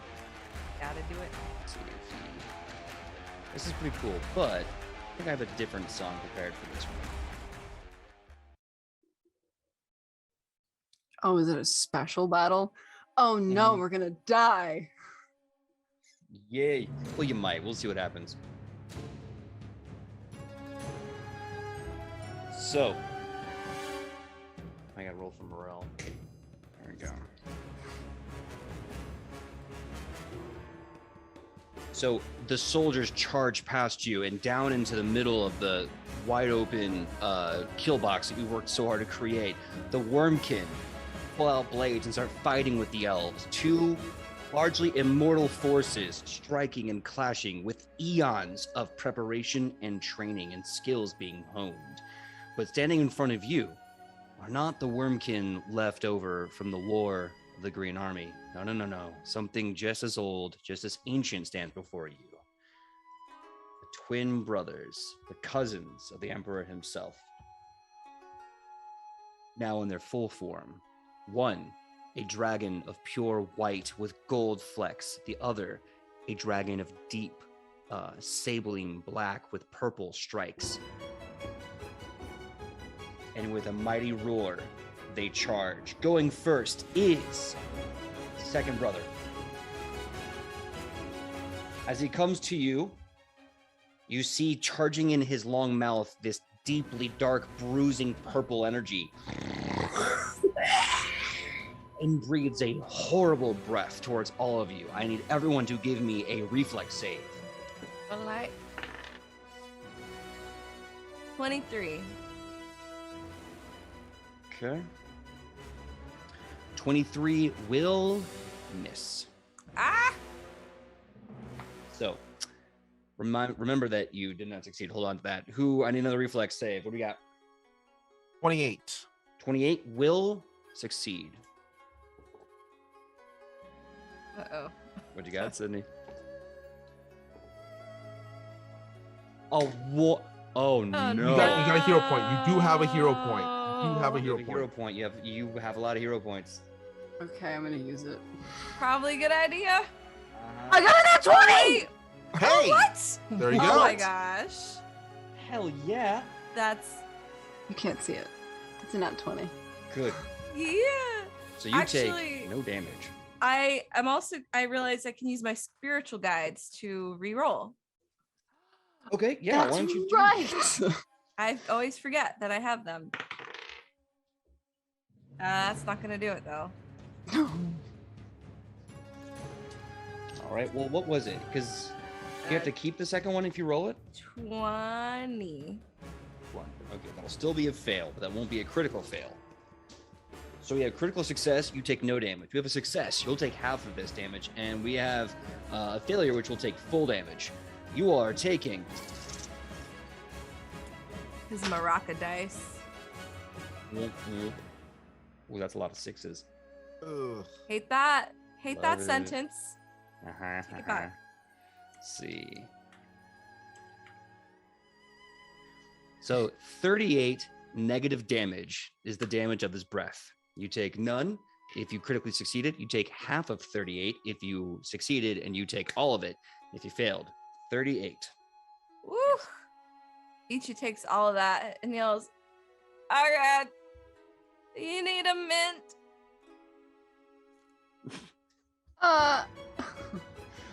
The dragon just no. goes, "Brother, they have words. Then take the words from them, brother." I might, brother. Next up is... Oh, yeah? I was gonna say Rufa just dives to the side, but he still gets singed. Yeah. Perfect timing, too, because, Michael, it's your turn. All right. First off, I will do my investigator ability of Devise Stratagem.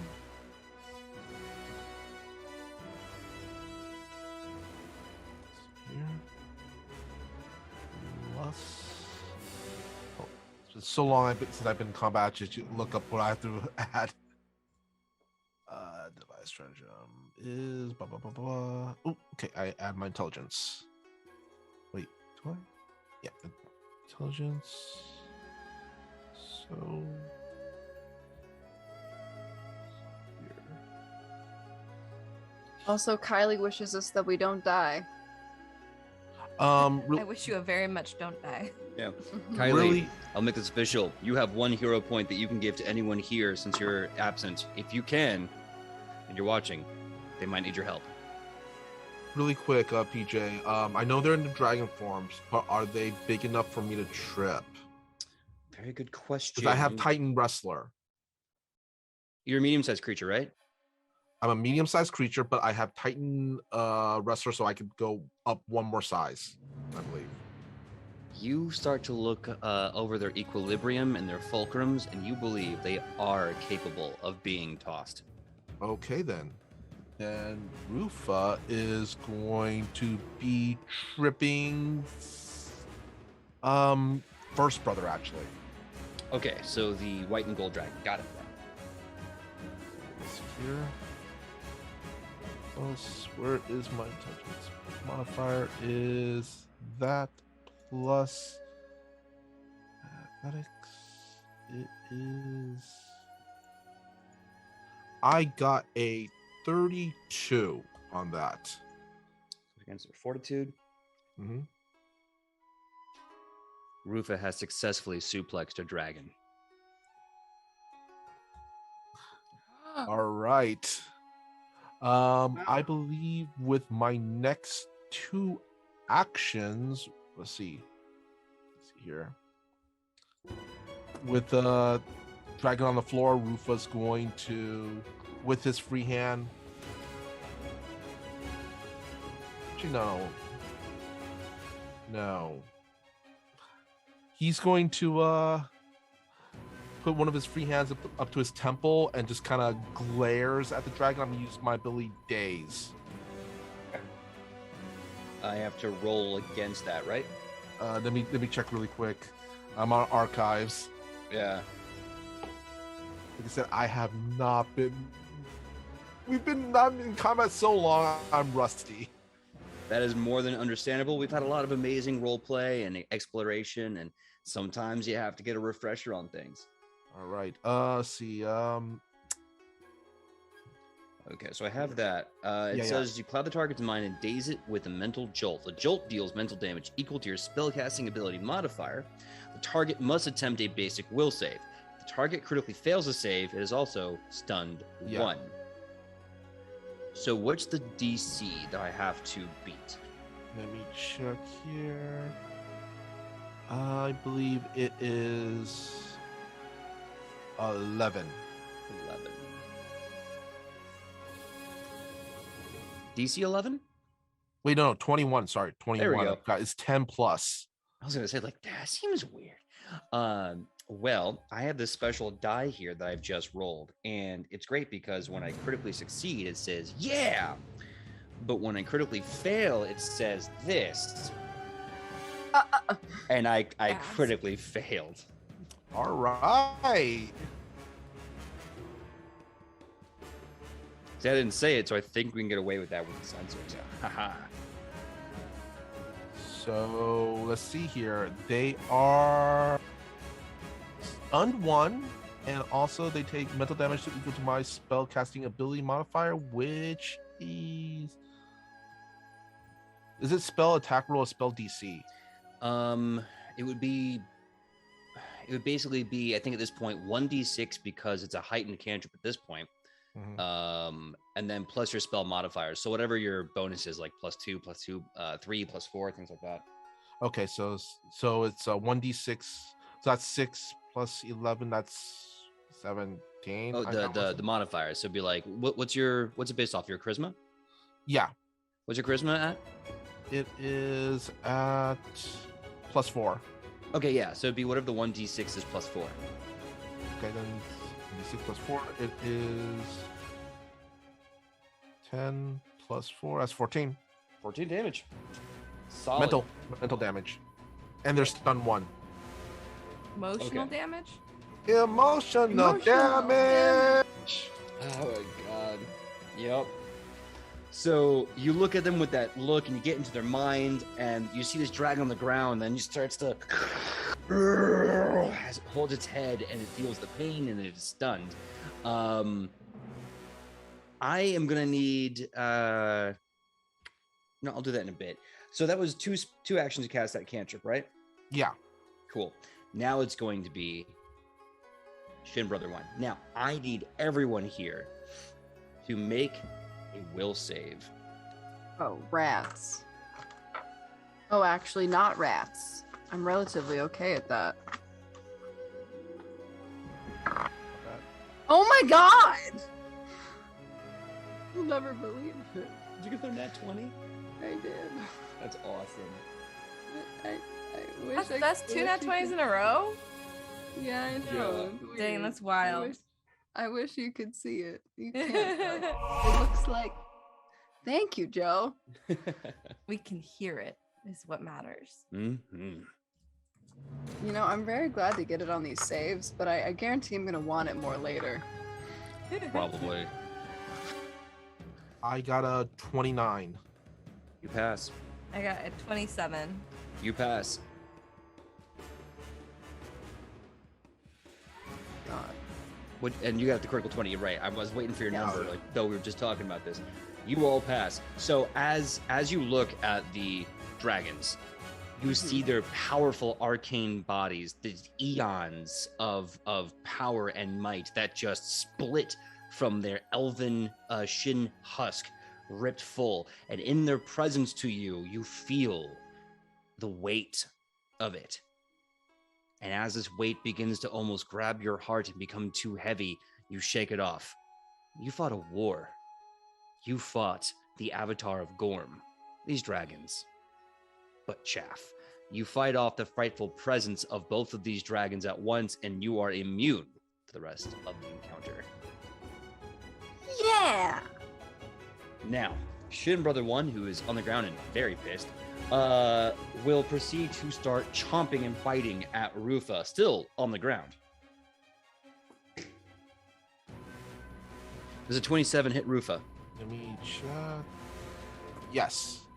Okay. Is it a critical? Nope. Awesome. That's good to know. Okay. So.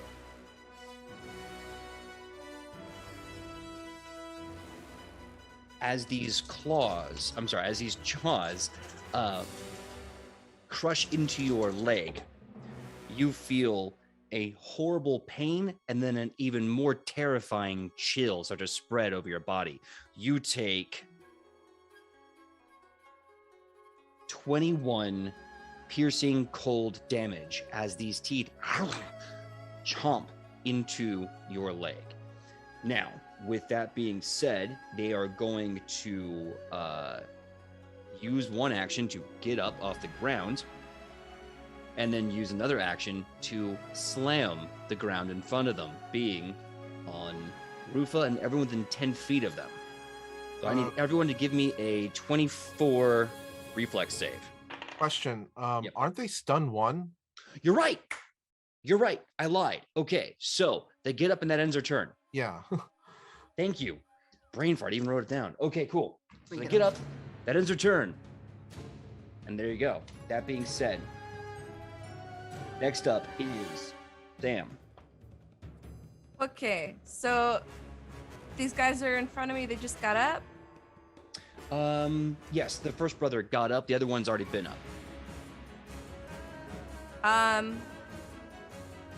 will hit the one that just got up. Okay. Roll the hit. That's not gonna do it. That's sorry. Oh, that wasn't my elf voice at all, was it? That is a 14. A 14 to hit. Dar. Well, he's no longer on the ground, but even still, that wouldn't do much. Yeah, that's gonna miss. Yeah, no, because that's a 2 on the die face. So I would be surprised. Hey, that's not bad. 2 in the die face still rocks a 14. Yeah, solid. So Ichi did that. She's gonna swing again with a Swing -5. again. 20 math. 22. 22 to hit. Yes. That'll miss by 1. Alas, So close, but not quite. Ichi there. swings and she misses. You have 1 action left. Have you entered a rage already? I have not. She's angry because she's missing. So she's gonna do that. Hell yeah. All right. So as Sam enters a rage, that'll end her turn and bring up Morel. Morel, seeing what is happening here, charges into the fray and then takes his shield, puts 2 hands behind it, and just swings all of his weight into it. Let's see here. Hold on. No. Oh, it's not a crit, but it will hit. He will do... There's so many dice. Where did I put it? There it is.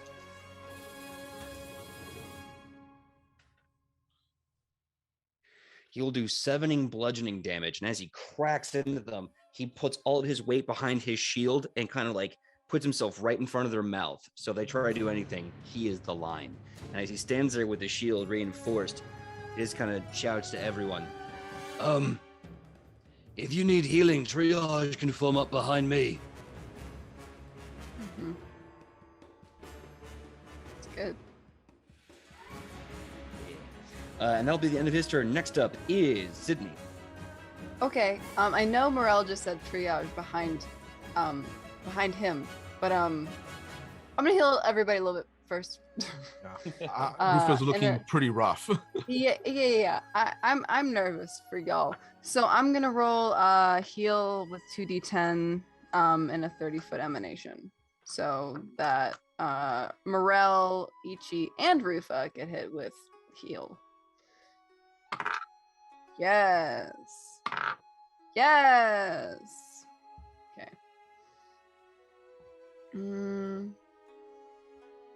Okay, so since I was heightened, that's 2d10. That is 16 points of damage taken away from you. You are healed. You see little passion flowers sprout where your wounds are. And that's the entirety of Melinda's turn, because it's 3 actions if I were to do a 30-foot emanation. What was the number again? 16. Yee, thank you. Of course. Please don't die. I'll try. I will die if you die. We'll all No. die. No. It'll be bad for everyone. We're all gonna die together. Oh. Bug. No. Is that the verse? I think so. It's the remakes. All right. So the other brother who's going first the next round, you see the darker one just kind of starts to pull back, and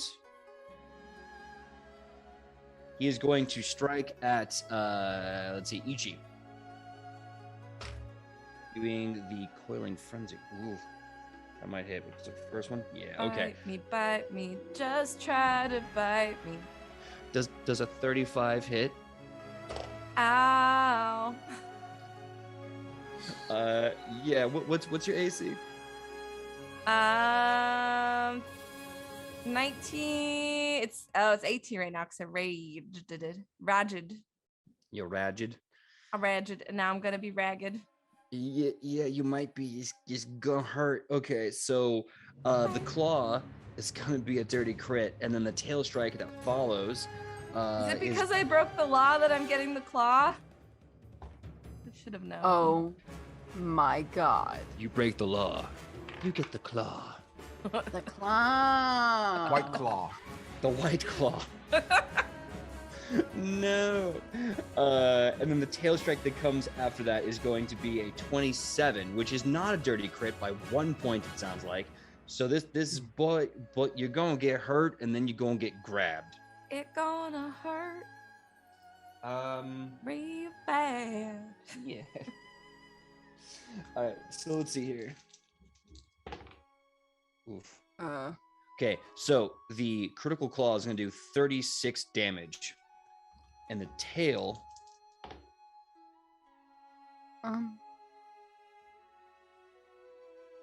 is going to do 22 damage. Bite me, bite me. Let's see what the calculator says. Ichi gets clawed. She gets swiped. She gets grabbed. And she looks up and is like, ow. But she's still awake. She's still alive. Okay. 4 You points. let me know. That's not great. That's really bad. Okay, I'm okay. As she gets clawed and the tail wraps around her, you see the tail start to drag her back behind him slowly, and that'll end his turn. But it'll only be half the movement he could do. But you're grappled, and now you're being pulled from the front. Now, that being said, next up is going to be Michael. All right. We are going to once again reach into the investigators' devise a stratagem bag. Let's see here. Let's see what we'll get. All right. Give me a second. Consult my combat flowchart. Okay. Rufa's going to, at the one that has grabbed Itchy, he's going to. First, he's going to do Beaumont. I'm actually going to have to look that up. Give me a second. Sure thing. Talking smack to dragons. I love it. Yep. Beaumont, feet. All right. Let's see. I get to roll a diplomacy check against the target's will DC. That is really, really good. Not a crit, but not bad. Diplomacy is that.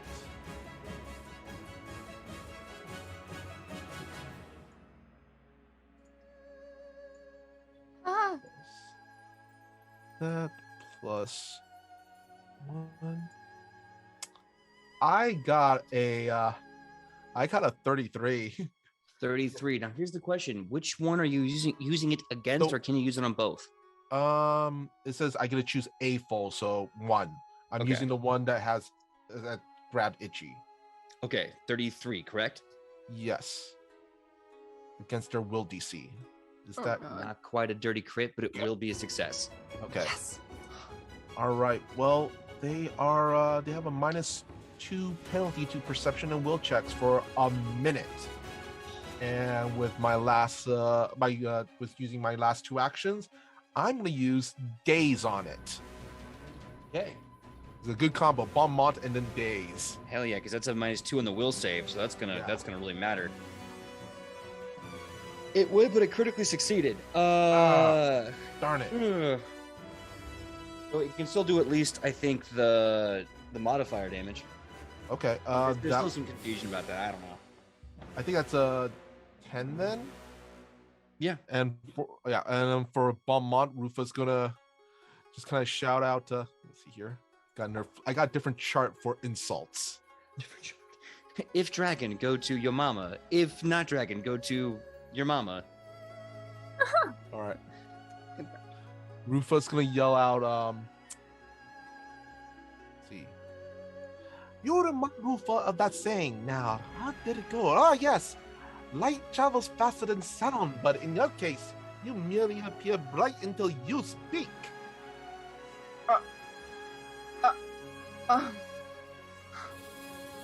The dragon just gets mad and just says, "You don't know temperance or respect." And then the other one goes, "Brother, he is right. You are quite the oaf at some parties. Don't you get me started." Oh. Like that one's gonna have a -2 to perception and all that stuff for I think 6 or 10 rounds, right? Mm-hmm. All right. I love Reap Psych in chat going, ooh. All right, so the other one is gonna that's up in the ground that was wrestled very well by Rufa is going to. You start seeing little crystals start to form around its face as it opens its mouth and breathes this intense cold breath. I need everyone but Ichi, because Ichi's not in the blast, to make for me a reflex save. No, the one I'm worst at. I could have. Did you get a nat 20? I got a nat 20 this time. Oh man! Hell yeah! I got a 19. On the die face? I'm kidding. I promise you, I'm not lying. I promise you, it's right here as a 19. This is the die that Reap Psyche gave me. It's blessing me tonight. I don't know why, but I need to add my modifiers to it to see if I still survive. Yeah. You said it was a reflex. Oh no. Oh God, why? I should have been a monk. 26. 26. That succeeds. Oh, thank God. And also, Alona could always multi-class. I'm just saying, archetypes. You could. It's true. She's a chosen one right now, I think. Something like that. I think it's the background, right? She's something. She's something, all right.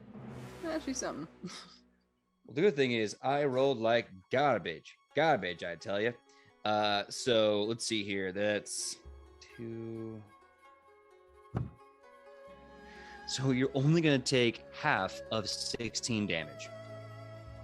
Me? Yep. Half of 16. And Rufa is gonna 2.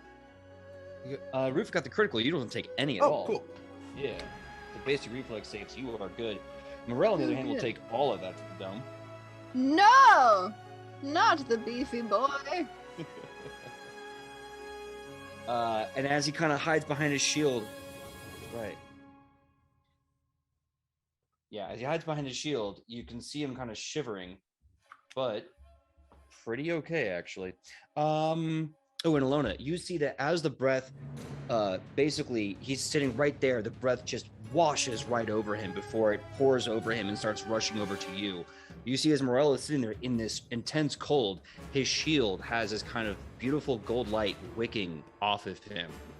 And you see what looks like a celestial of Aphra in the shield pushing back the... No. Next up is Sam. Sam, you're caught in this thing's tail real bad. If you want to break out, you got to do an athletics check to break out of its tail. I gotta break out. So I'm gonna do that. I've got to break free. Somebody set me free.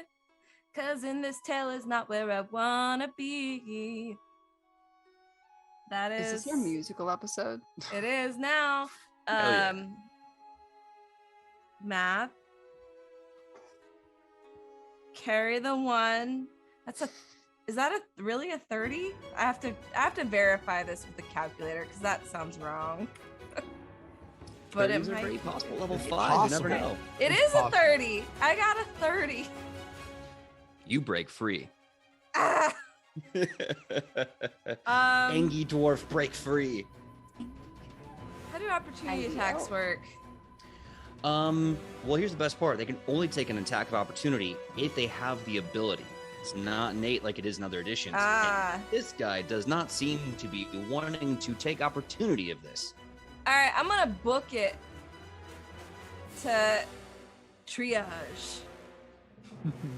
So I broke free, I booked it, and then I'm gonna slap some duct tape on my arm. Just angry, just screaming as you're wrapping up your arm. Okay. Sure enough. All right, so that would be a medicine check.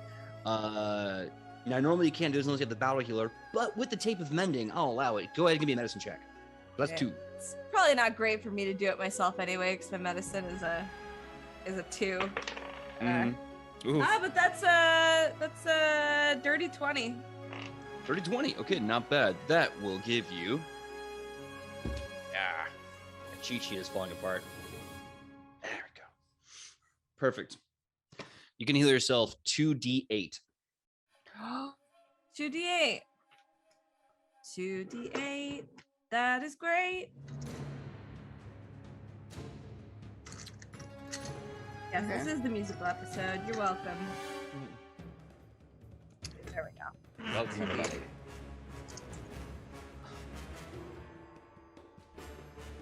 Ooh, okay. 10, 11, 12. 12 points. Not bad. Thank you, duct tape. So Morel's holding that line as all this snow just covers him and pelts him. Each you're able to run behind and just start healing yourself up with the tape. Morel looks at the white dragon and just kind of considers the numbers games here and goes, "All right, fine." And he runs down. He kind of in one action swings the shield around his shoulders, gets 2 arms ready, and goes to grab this dragon. Oh God.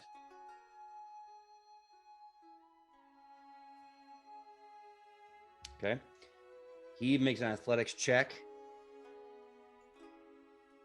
that just succeeds. He sweeps the leg on the first brother, grabs him, and just like you did, Rufa, he picks him up, twists around, and does this kind of like twisting suplex and drops the dragon on his back. He rolls up and then shield bash. Oh wow.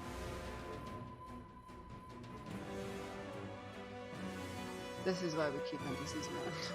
He hits, which means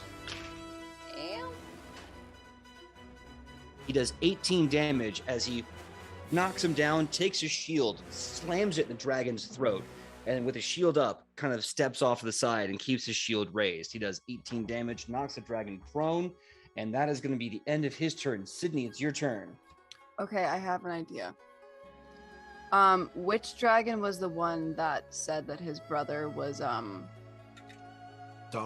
was it dumb? Yeah. Which one was it? It's the one that your boy just suplexed. All right, then I'm Dumb. going to. Oh, no.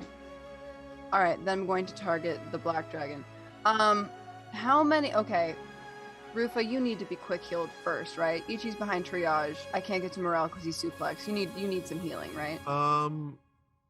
So far, because from your last healing, I've only taken 24 damage. I'm close enough to you that I can. Well, hold please. I wouldn't mind Mm. a little healing, but I'm not desperate for it. Let's Got put it it. that way.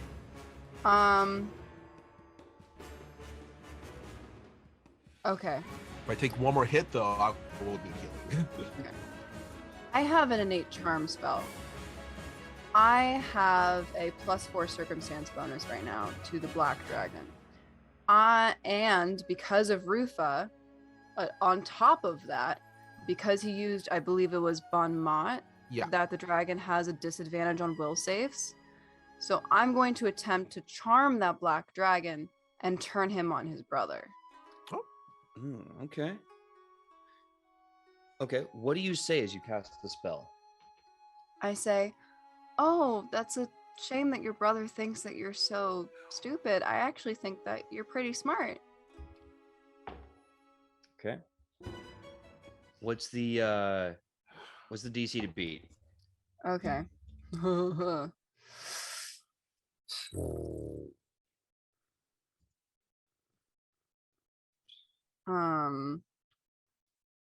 I believe. Well, actually, it's if I cast it heightened 4, what does that do? Ooh, that's a good question. What's the name of the spell again? Innate charm. It's charm. Charm. I just have it as an innate spell once per day. Oh, okay, yeah. I have written next to it heightened 4 and heightened 8, and I'm like, I don't think heightened 8 is me yet.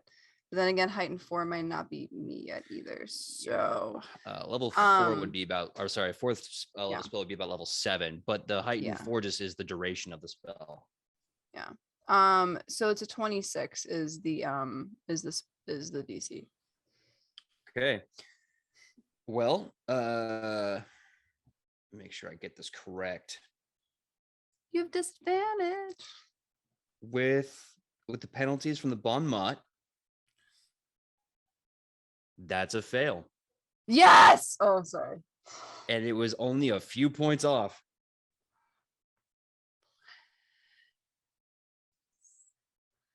Tee. This is So- good. So as you say this to him, but like, I think you're great. You shouldn't let him talk to you that way. Failure. The target becomes friendly towards you. If it was friendly, it becomes helpful. It can't use hostile actions against you. So as you say this, he kind of goes, "Thank you. I won't kill you today. You're that, brother? I deserve respect." Yay. And now I will use my second action to heal Rufa a little bit. Yay. Okay. Just a little. You- Just a little. Just a little. Just in case. You get 1d10. You get 3 points of health back. I go boop, I got booped. boop for Rufa. A Rufa boop. Heal that Rufa. Thank you, Hazard Hijinks. So you charm the dragon, who will no longer be targeting you.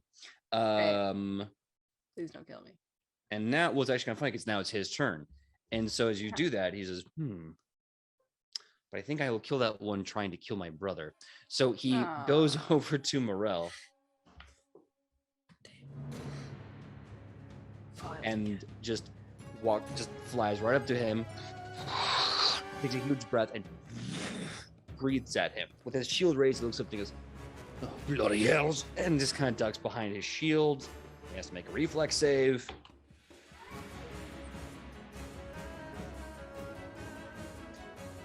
Yeah.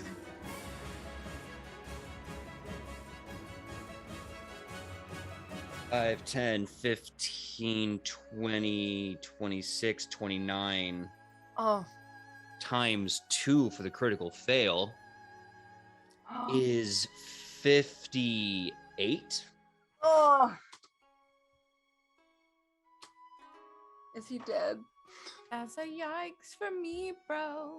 Yeah. Is he dying? It's So real you see sad. him raise up his shield, and as this horrible bruise, this purple energy washes over him, you see him resisting with all of his might, and everyone can see coming out of his shield this divine celestial being of gold light, arms wide out, and a purple flower starts to like bloom in its chest, and the celestial starts to resist and then puts its hands up, and it screams as it shatters, and Morel's shield rips into pieces in front of him, and it breaks. And he's washed over with the rest. He fumbles on the ground. You see his whole body is now ignited in purple flames as he'll be taking an ongoing 1d6 fire damage. And with that, the dragon laughs and hits him with his tail. Thankfully, Morel falls back and the tail whips to the side, and he's able to get his leg out of the way and duck under. He's now in a boxing stance, trying to protect himself. The dragon. Oh, so he's not dying.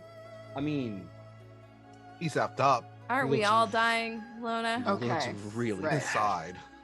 He looks Okay. really bad. Okay. Curse words. Curse words. Next up is Rufa. All right. Let us do that devise a stratagem thing. Oh, it's not bad, not bad. Let's see. Consult the chart. Okay. Let's see here. All right. First action is going to demoralize. I'm going to be demoralizing the dragon that I bomb mounted earlier. Okay. So that is roll intimidation.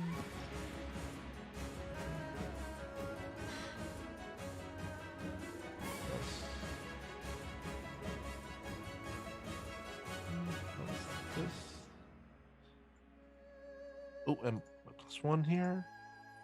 Well, that is a 30. Yeah, that's gonna it's not a critical success, but that's a success. Yeah. Rufa's going to like glare at that dragon and just and in his like coldest voice goes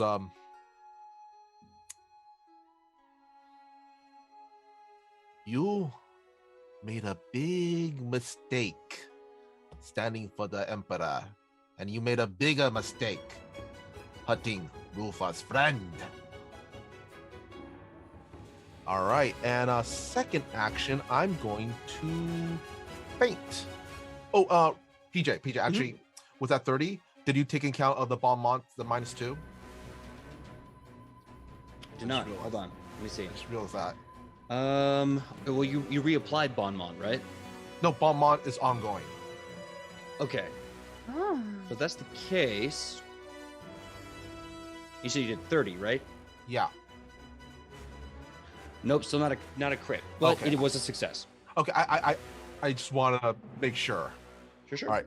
Second action, Rufa's going to take his whip. He's going to kind of crack it, and we use a feint. Let's see here. Attempt the deception check.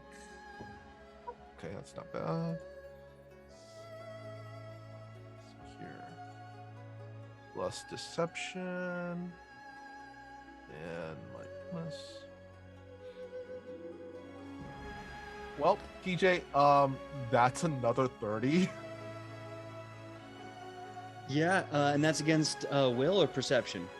That is against, believe, here, perception. 30. That's a dirty crit. All right. So Rufa throws the dragon's defense entirely off, and the target is now flat-footed against melee attacks that Rufa makes attempt against it until the end of my next turn. Nice. Okay. And earlier, when I rolled my devised stratagem, I rolled a 18 on that. So let's see here. Let's add the numbers. Plus this. That's a 32. Yep. I was doing all the math in my head. That's a dirty crit, especially with that flat foot. Go ahead and double the damage. All right. So it may seem like a lot, but remember, it's a whip, so it's a D4 I'm rolling. Yeah, but you're doing the studied strike, right? So that's got some. Yeah. That's got some D6. Oh yeah. Yeah. Oh, actually, yeah, you're right. Actually, I'm actually gonna. This be easier if I just use the Google Dice roll. See, personally, I like getting my 7D6 together and doing the click clacks of fear. That's fine. The maraca of doom. All right, so Doom Raka. let's see, 1, 2 plus level 5 investigator. It gets, I think, 2d6, right? Yeah. 2d6, yes. And it's a crit, so that 2d6 I believe is also doubled. I might be wrong. I know precision damage dice is a little different. I thought it was one. the end result is doubled. Yeah, the whole thing is doubled. Sorry, so you roll the whole thing and double it. Okay. Oh, okay. Let's see. That would be a 20. 20 damage. Oh, and also with the demoralized in the beginning of the round, and also the fact that my whip is a fearsome rune on it, he has fear too. Nice. Oh, wow. Yeah, I've once we hit level 5, I made Rufa make sure he's status debuffs. Nice. All right. So let me just make sure. Was the roll 20? Was that before or after it was doubled? All together was 10. Got and then it. doubled would be 20. 2d6 plus damage modifier plus the weapon itself, right? Yeah. Okay. Cool. So yeah, you get this nasty whip up, and the dragon kind of, who could possibly break me? Like, and he sees you, goes, I may have overestimated my battle prowess. And with the fear 2 deep inside of him, he is not looking so good. He's bloodied. You have bloodied one of the dragon brothers. That being said, next up on the list is the other dragon brother, who is going to attack Rufa. No. See here. Probably They're gonna hit. going to use a jaw attack for their first one. That's definitely going to hit. That's a 30 in total. What's your AC? 24. 24. Okay. I don't think it's a crit. No, it's not a crit, but it is a God. hit. The second one is going to be a 26. This will also hit. Okay. Okay. So the first one, this claw comes crashing down into you, doing 16 slashing damage. Okay. The second one comes swinging in.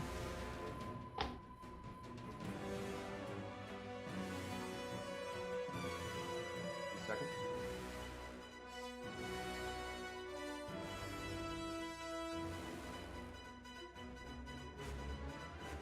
Okay.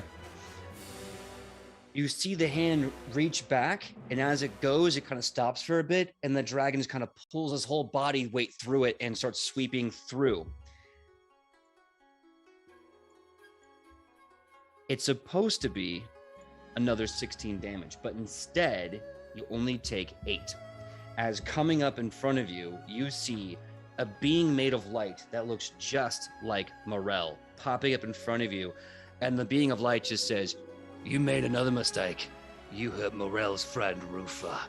And as the dragon claw breaks through the image of him and it gets lessened as it pierces through, there's this horrible backlash, and the dragon kind of like holds his head. He is now enfeebled 2. Ooh. Really quick, the total damage, just so I add that up. Oh God. First one was 16, the other one was 8, so total 24. 24. Okay, cool. I lost my pencil. Fell off. So there it is. Rufa's now hurt, really hurt. just putting that out there. There we go. I'm coming. Give me 2 more turns. I think. With his last action, the white dragon is going to fly towards Morel. Morel is now basically holding off 2 dragons, and he is not looking good. But that being said, next up is Sam. Sam, what are you going to do? So I am hurt a little bit, but I'm gonna go smash anyway. I'm gonna go for the guy that looks like he's in rough condition. Okay. What does that say? Well, we're gonna use the hero point. I haven't used my hero point yet, right? Yeah, I mean, you guys with your awesome riffs and sweet timing have at least all gotten 3 hero points before this fight. Gasp. True. Well, I'm And using don't forget the one them. that PJ gave Kylie. But Kylie has to give the go-ahead. She's got to text you. Because I- what I well- just rolled was a 1. Oof. But we're gonna Don't do that. Don't do that. 28. Oh, Okay, 28. Yeah. Can I confirm something? Against the black and purple dragon, that is a hit. So you get to roll 2d12 plus strength modifier, plus your rage bonus, plus your revenge rune, because he absolutely hurt you earlier. That revenge rune really comes in clutch. Such Really a nice. Good, so good. Ooh, one of those got max damage. That's fun. Okay. 12 plus 3 plus. My strength is 4. The revenge rune is 2. Mm-hmm. My rage bonus is 3, I think. I think so. 24.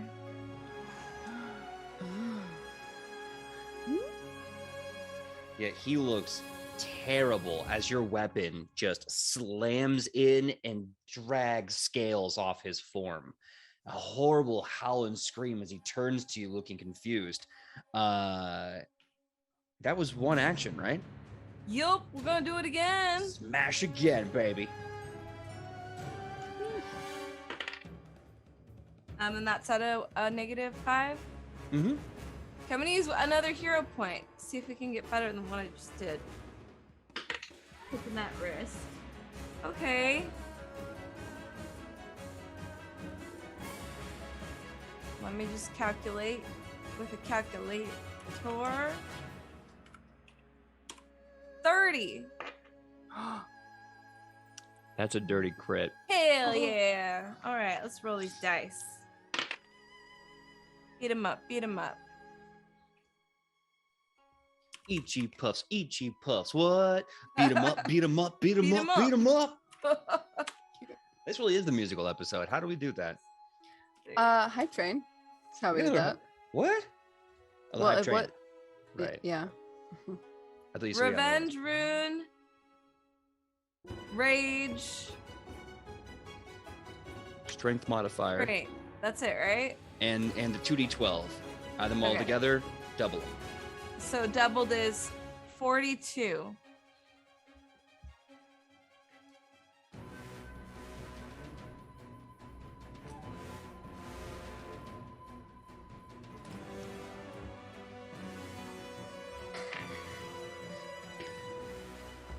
You rolled the thing. Threateningly. Ichi, tell me the tale of how you killed one of the Emperor's cousins and the second brother. Oh boy. Ichi's beat to hell. She looks rough.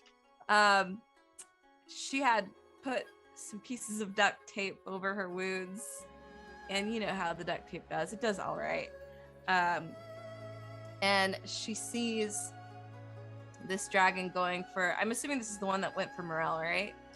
Yeah, one of the two actually. He's now fighting two dragons at once with no Ugh. shield. Gasp. She basically, because she's so close, limps over, but with all of her strength goes into the swing.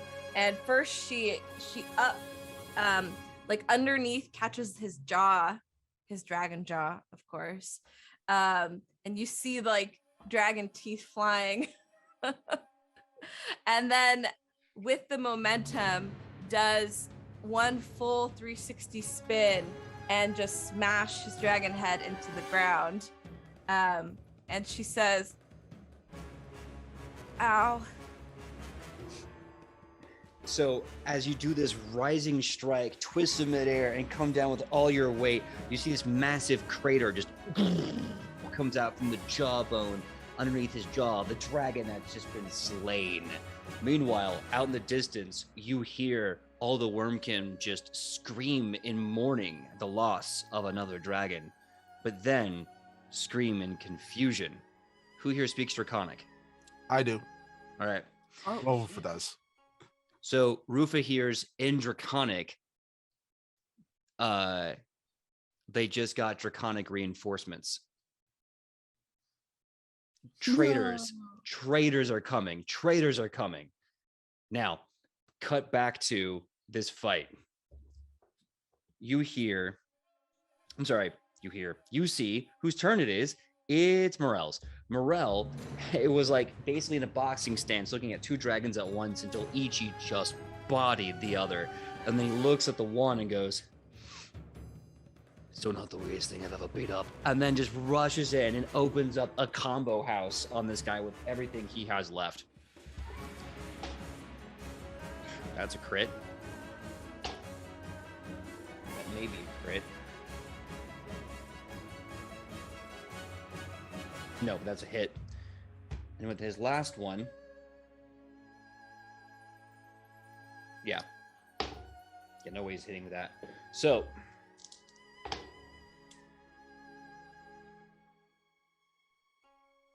okay.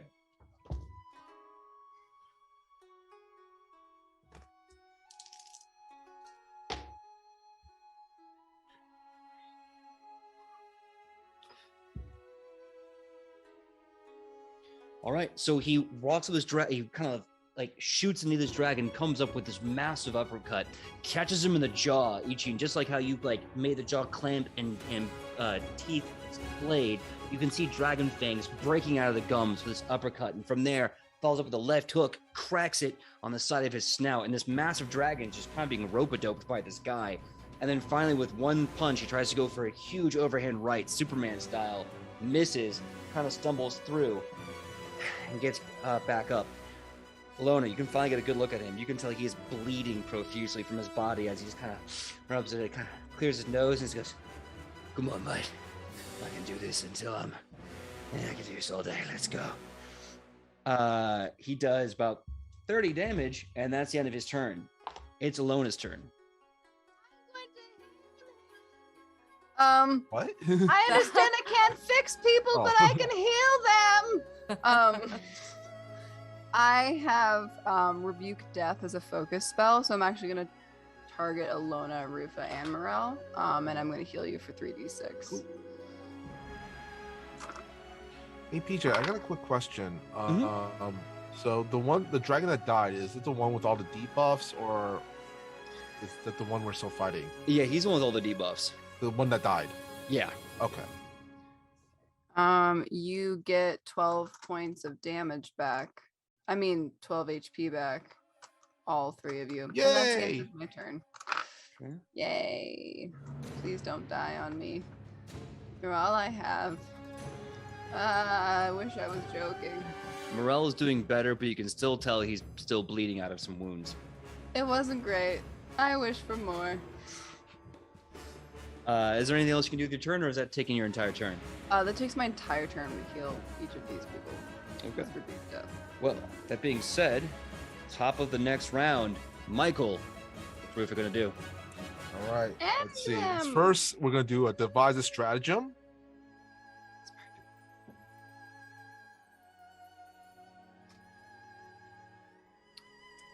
That Well, was a fake, Michael. I'm gonna use my my hero point because I rolled a 1. Oh no! Yeah, so let's do it one more time. Okay. Yeah, we don't want to critically fail on that devise a stratagem. That's kind of important to an investigator. Oh, okay. This one's good. This one's good. This is gonna be a combo. This will be a combo. Just to let you know. But the devise a stratagem was critical 20. Shut up. How many 20s did we get tonight? I mean 2 from my end. Yeah, and 2 from at least 3 from you, Sidney? 3, maybe? 4? I don't remember 2 of these. Well, anyway, Smiting. first off, I'm gonna use first action is demoralize. All right. Okay, that's not too bad. That plus my intimidation. Let's see here. Intimidation is that. Plus my bonus for this is my case. That is a 32. That's a crit. All That's right. absolutely a dirty crit. So fear 2 Yep. on that. And second action, let's see, because on my flow chart, it's going to be faint. Okay. Oh, so we're just stacking debuff on debuff on this. Oh dude. yeah, and then we're gonna Alright. do up. This is the beginning symphonies of my crescendo. Oh. Love it. Okay. Here it is. This plus my deception.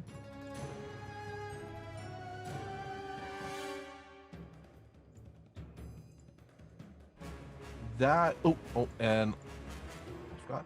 That is a 29 29. Okay.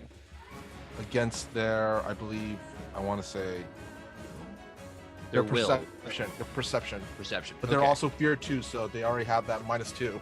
Yeah, absolutely. You said it was a 29? Yeah. That'll succeed. Not critically, but it will succeed. All right. Well, they are now flat-footed against my next melee attack that I attempt before the end of my current turn, which we're doing Study Strike. Hell yeah. Roll to hit. Oh, I didn't have to. I rolled a 20, remember? Oh, that's right. Duh. It's an automatic crit then. Yeah. Yeah. Okay. So go ahead. Roll damage and double it. Okay, here, let's see here. Where That'd be like is- 1d4 plus 2d6 plus strength. Yeah, I don't have any bonuses to my strength. Rufa's not that beefy of a Not- boy. Not the beefy boy. Yeah, no, don't worry though. As you're striking this guy, you can tell that First Brother looks bloodied as thank God the crit in the hit from Morel bloodied the white dragon. Well, that is a 17, and double that is a 34, and they're also flat-footed and all that jazz. I love that. So 34 damage as this whip comes cracking out of nowhere. You see scales break and fly like chain links broken from chainmail. You can see its mane being hewed in half as its body just cracks. You have broken this dragon. They're still alive, but they are not looking good. Wow. Yeah. And that being said, it's its turn. No. Mad and furious, it turns to you. It's now between a Rufa and a Hard Morel place. Teacher, Ah! there's I fear like 3 it. right I now. like it. They're You also get three? fear 3 Oh, they're fear 3. because my fearsome whip. Yeah. I like how it's mad and furious. It's mad and furious and confused because it's between Rufa and a hard Morel place. Hey, you know what? Hey, look, they can't all be, winners. Sometimes you say things that don't work and you just yes. And all right. So And then you break into song. then you break into song. So with that, it's going to strike you with its. It's going to try to strike you with its Strike who? jaws. I'm trying to bite you to Rufa. Sorry, Rufa. I'm doing mental math here. Okay, so mine still hit. There's a 28 hit. Oh yeah. Not a crit though. Not a crit. That's important to know because this would be a lot worse if it was. Okay. Oh God. Okay. Non-critical. It's going to do 27 cold damage to you as it bites you. 27. Mm-hmm. See. Oh, I'm sorry. No, 20. No, yeah, 27. 27. Okay.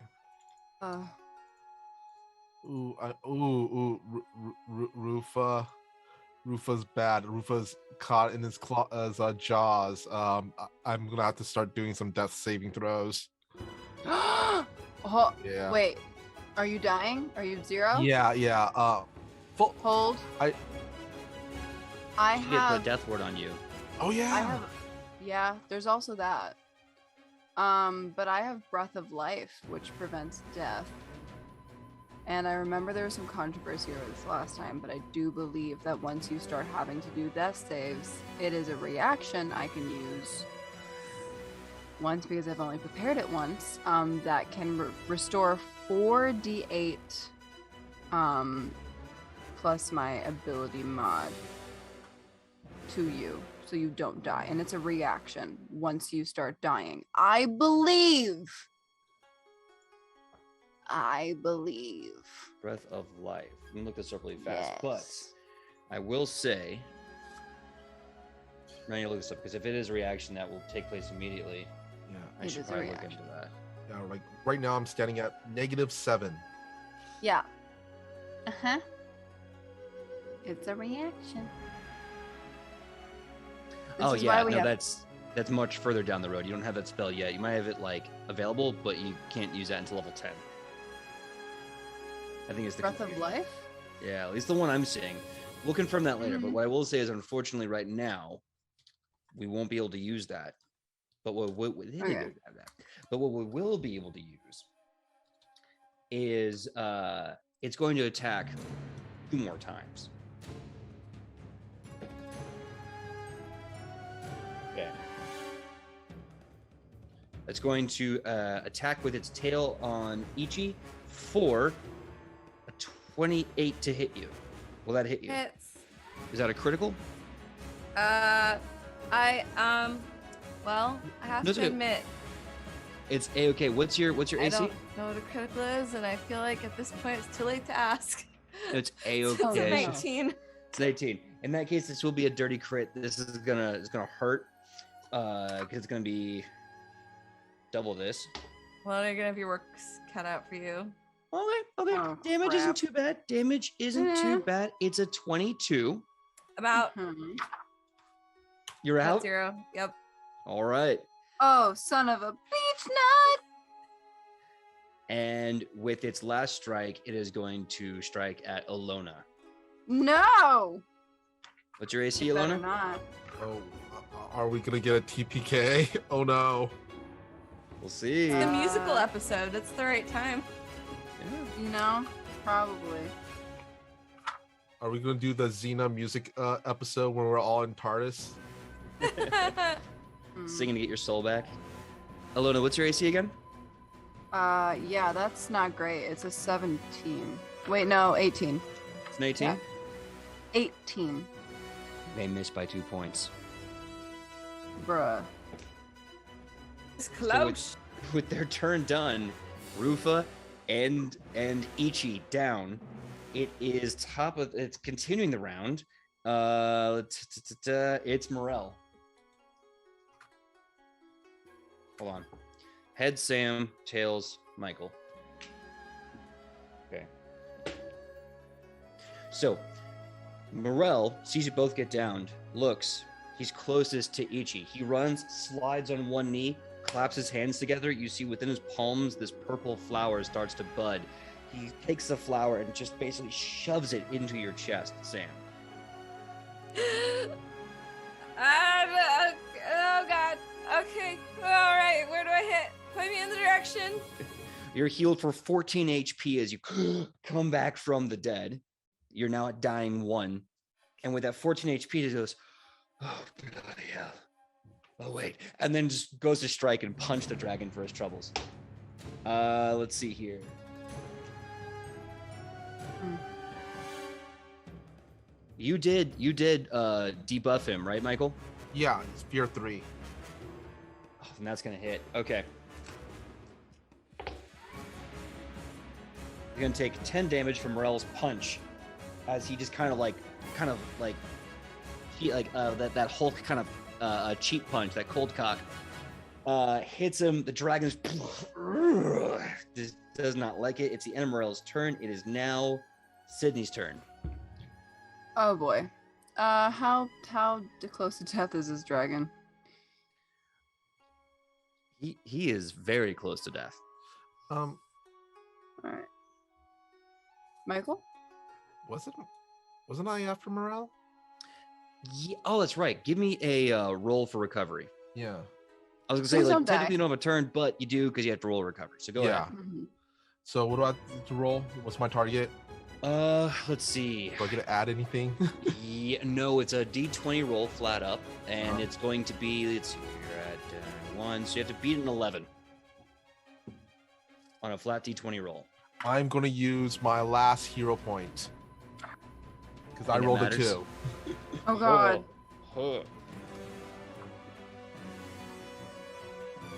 I have to roll over 11, right? Yep. Won a few times. I'm glad for a 13. Lucky number 13. As you feel yourself slipping away to death, you remember, no, not today, not in my home.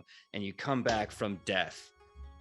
Do I get any actions or none? I want to say, do you I think that's one action, right? I think you use your turn to recover from death. Oh, okay. But you're at your stay. You're good. I'll give you. Well, you're good. But that being said, next up. Okay. Sidney. Yeah. Hello, it's me. This dragon is pretty close to death. Oh Yeah, dear. very much so. That's okay. Well, here we go. We're going to use all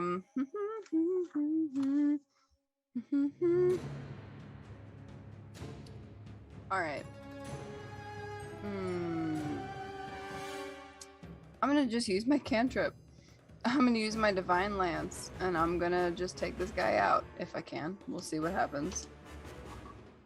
All right, roll the hit. Kylie, give me your hero point. Help me, give me your hero point. Kylie, give me your hero point, please. Hero point, Kylie. Kylie, please answer me. Are we Wow, I singing hope- manually for the text? I'll tell you what. Why don't that was what 2 actions to cast that cantrip? Hold, please. Kylie's texting me back. Okay. She's giving me her hero point. All right, Kylie. All This right. may be the game changer. That's good because I rolled a nat 1. It's been a lot of highs and lows tonight, y'all. It's Highs been a and lot. lows. And that is whoo much better. This is the musical episode. All right. Wow. Listen, Mahooch made the whole joke about this not being a math stream, but like I really wish it were true because gosh darn it. What does a 28 do 28. to hit? That's a dirty crit with all the debuffs on this guy. Oh, And I believe, with my cantrip? yeah, at level 5, that means that cantrip's a 3rd level cantrip. I believe you're going to be doing 3d4 plus wisdom modifier Yes. doubled. That is correct. Eat him up. Eat Oh, him up. okay, Eat him up. okay. I'm gonna get him. I'm gonna get him. I'm gonna get him. That's what I'm gonna do.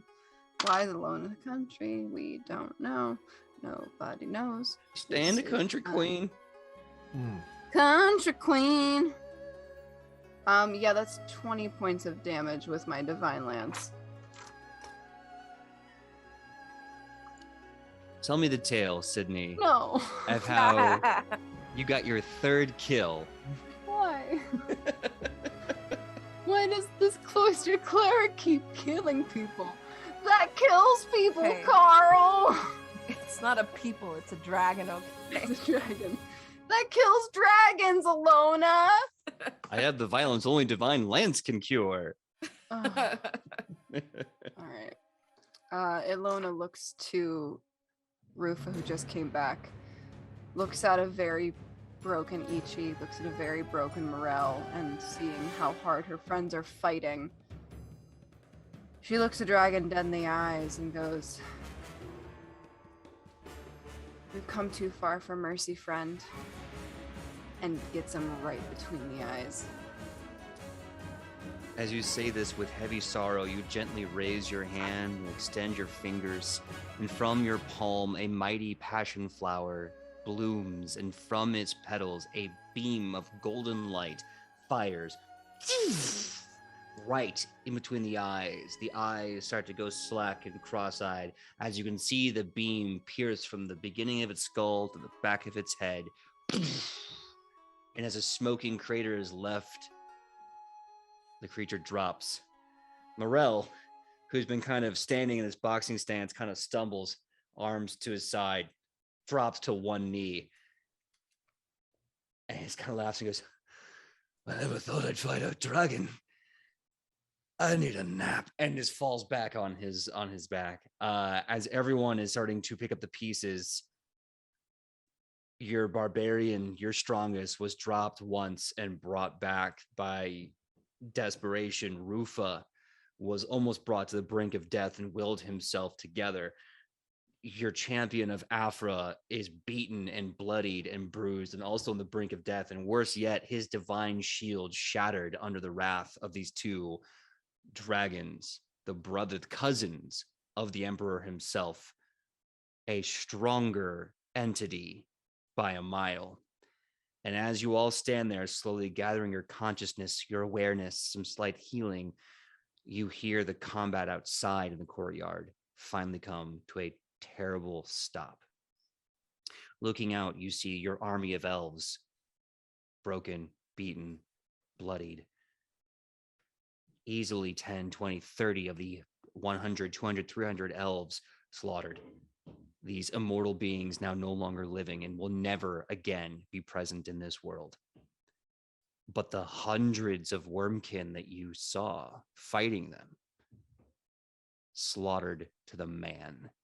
Because in the midst of the corpse, there is one body, a white hooded figure with a massive maul that is brought out of the skull of one wormkin.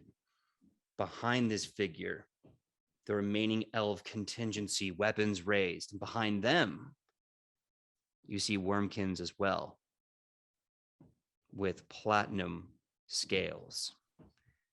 And as the figure pulls back its white hood, you see a long, wispy white beard.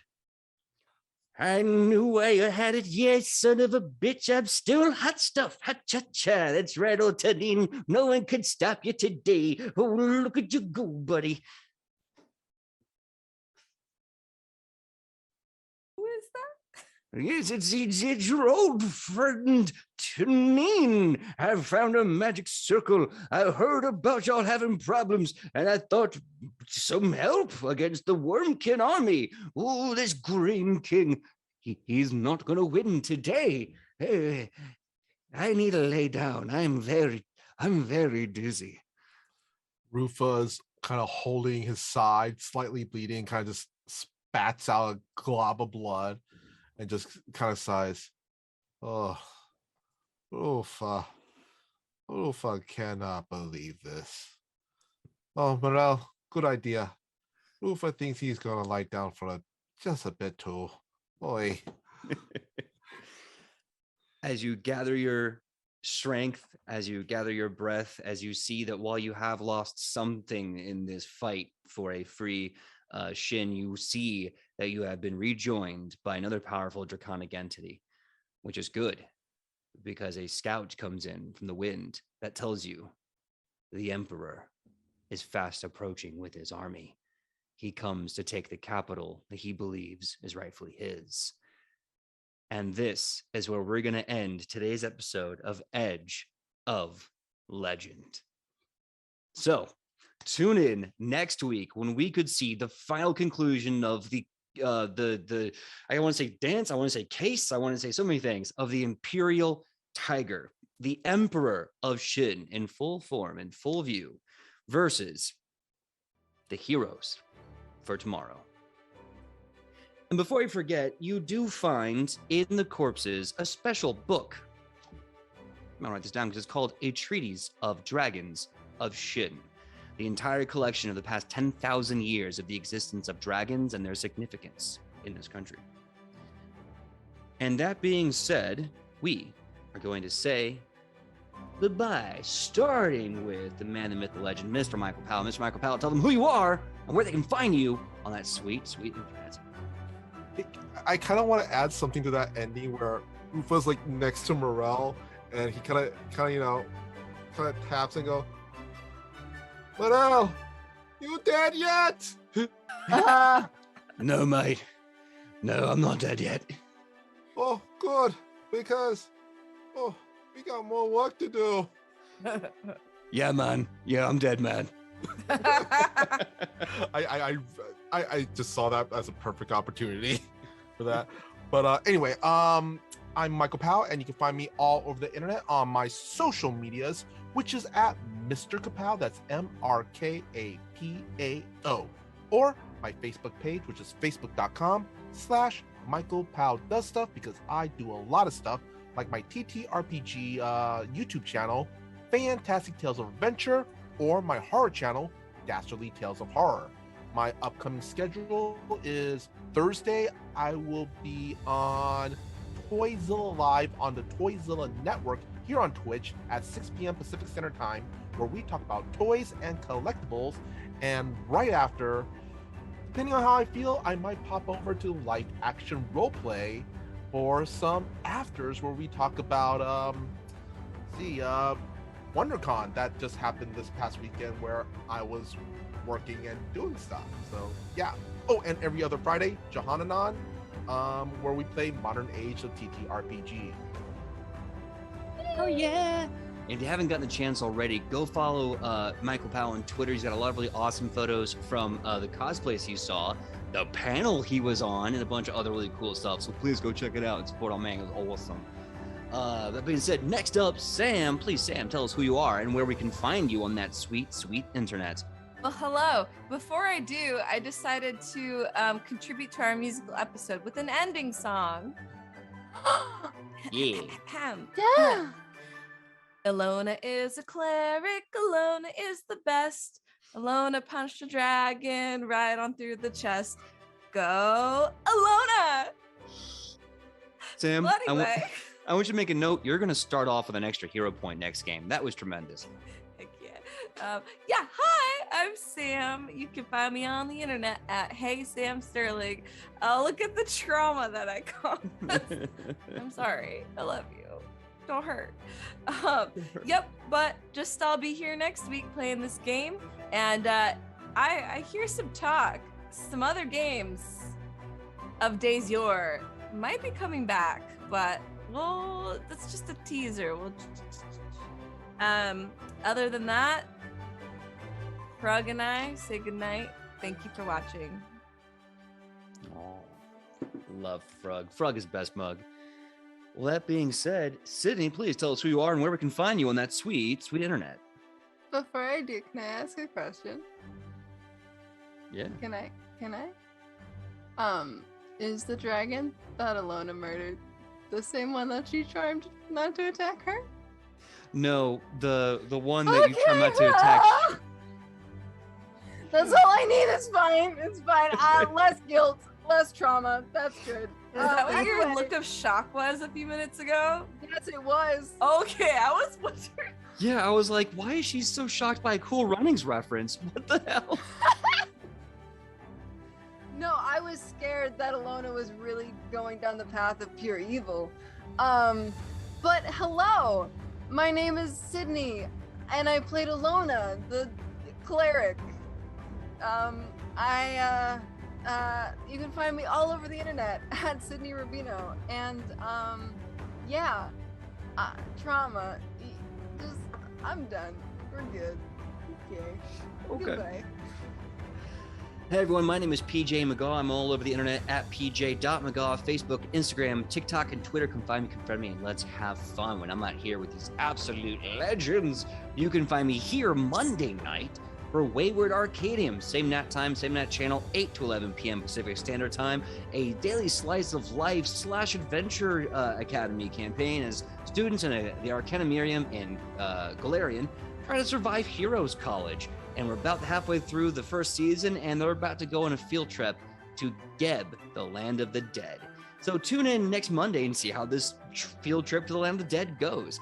And also you can find us here again next week for this amazing conclusion to the story of the case of the Imperial Tiger. And this Friday, I believe I'm doing Yeet for Initiative with Wes at Wes_IRL at 6 p.m. PST. And yeah, Sam's right. There's a rumor about a show coming back. What?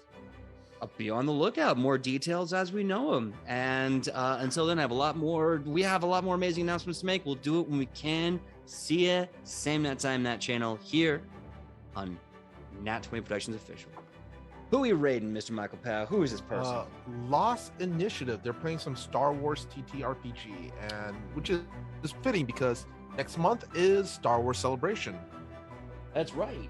Got May, and that is May the 4th. All right, so we are going to be raiding Lost Initiative. Which of the battle cry beasts? They know our presence. They feel it in their bones. Kill the dragon. Feel the I think it should be said, you all get a round of applause. You fought 2 dragons. We killed 2 dragons. Killed 2 dragons. Congrats, y'all. You survived your first encounter with 2 young dragons. You were amazing out there. They were dragons, but now they're drag nuns. That's right. I love that. So when we go to see the Star Wars people, we're just going to shout dragons just to mess with them. Dragons. All right, everyone, going to be rating in 3. Oh, and before I leave, how could I forget? No. I'm not going to say this yet. What? We need to thank Joe, our amazing TD, who not only makes us look good and sound good, but takes a song that I give them during the break, puts it into the stream seamlessly. And thank you, Joe, for every week. We could not have a show without you. We love you, Joe. You are tremendous. And that being said, Joe. now we're going to stream 3, 2, 1.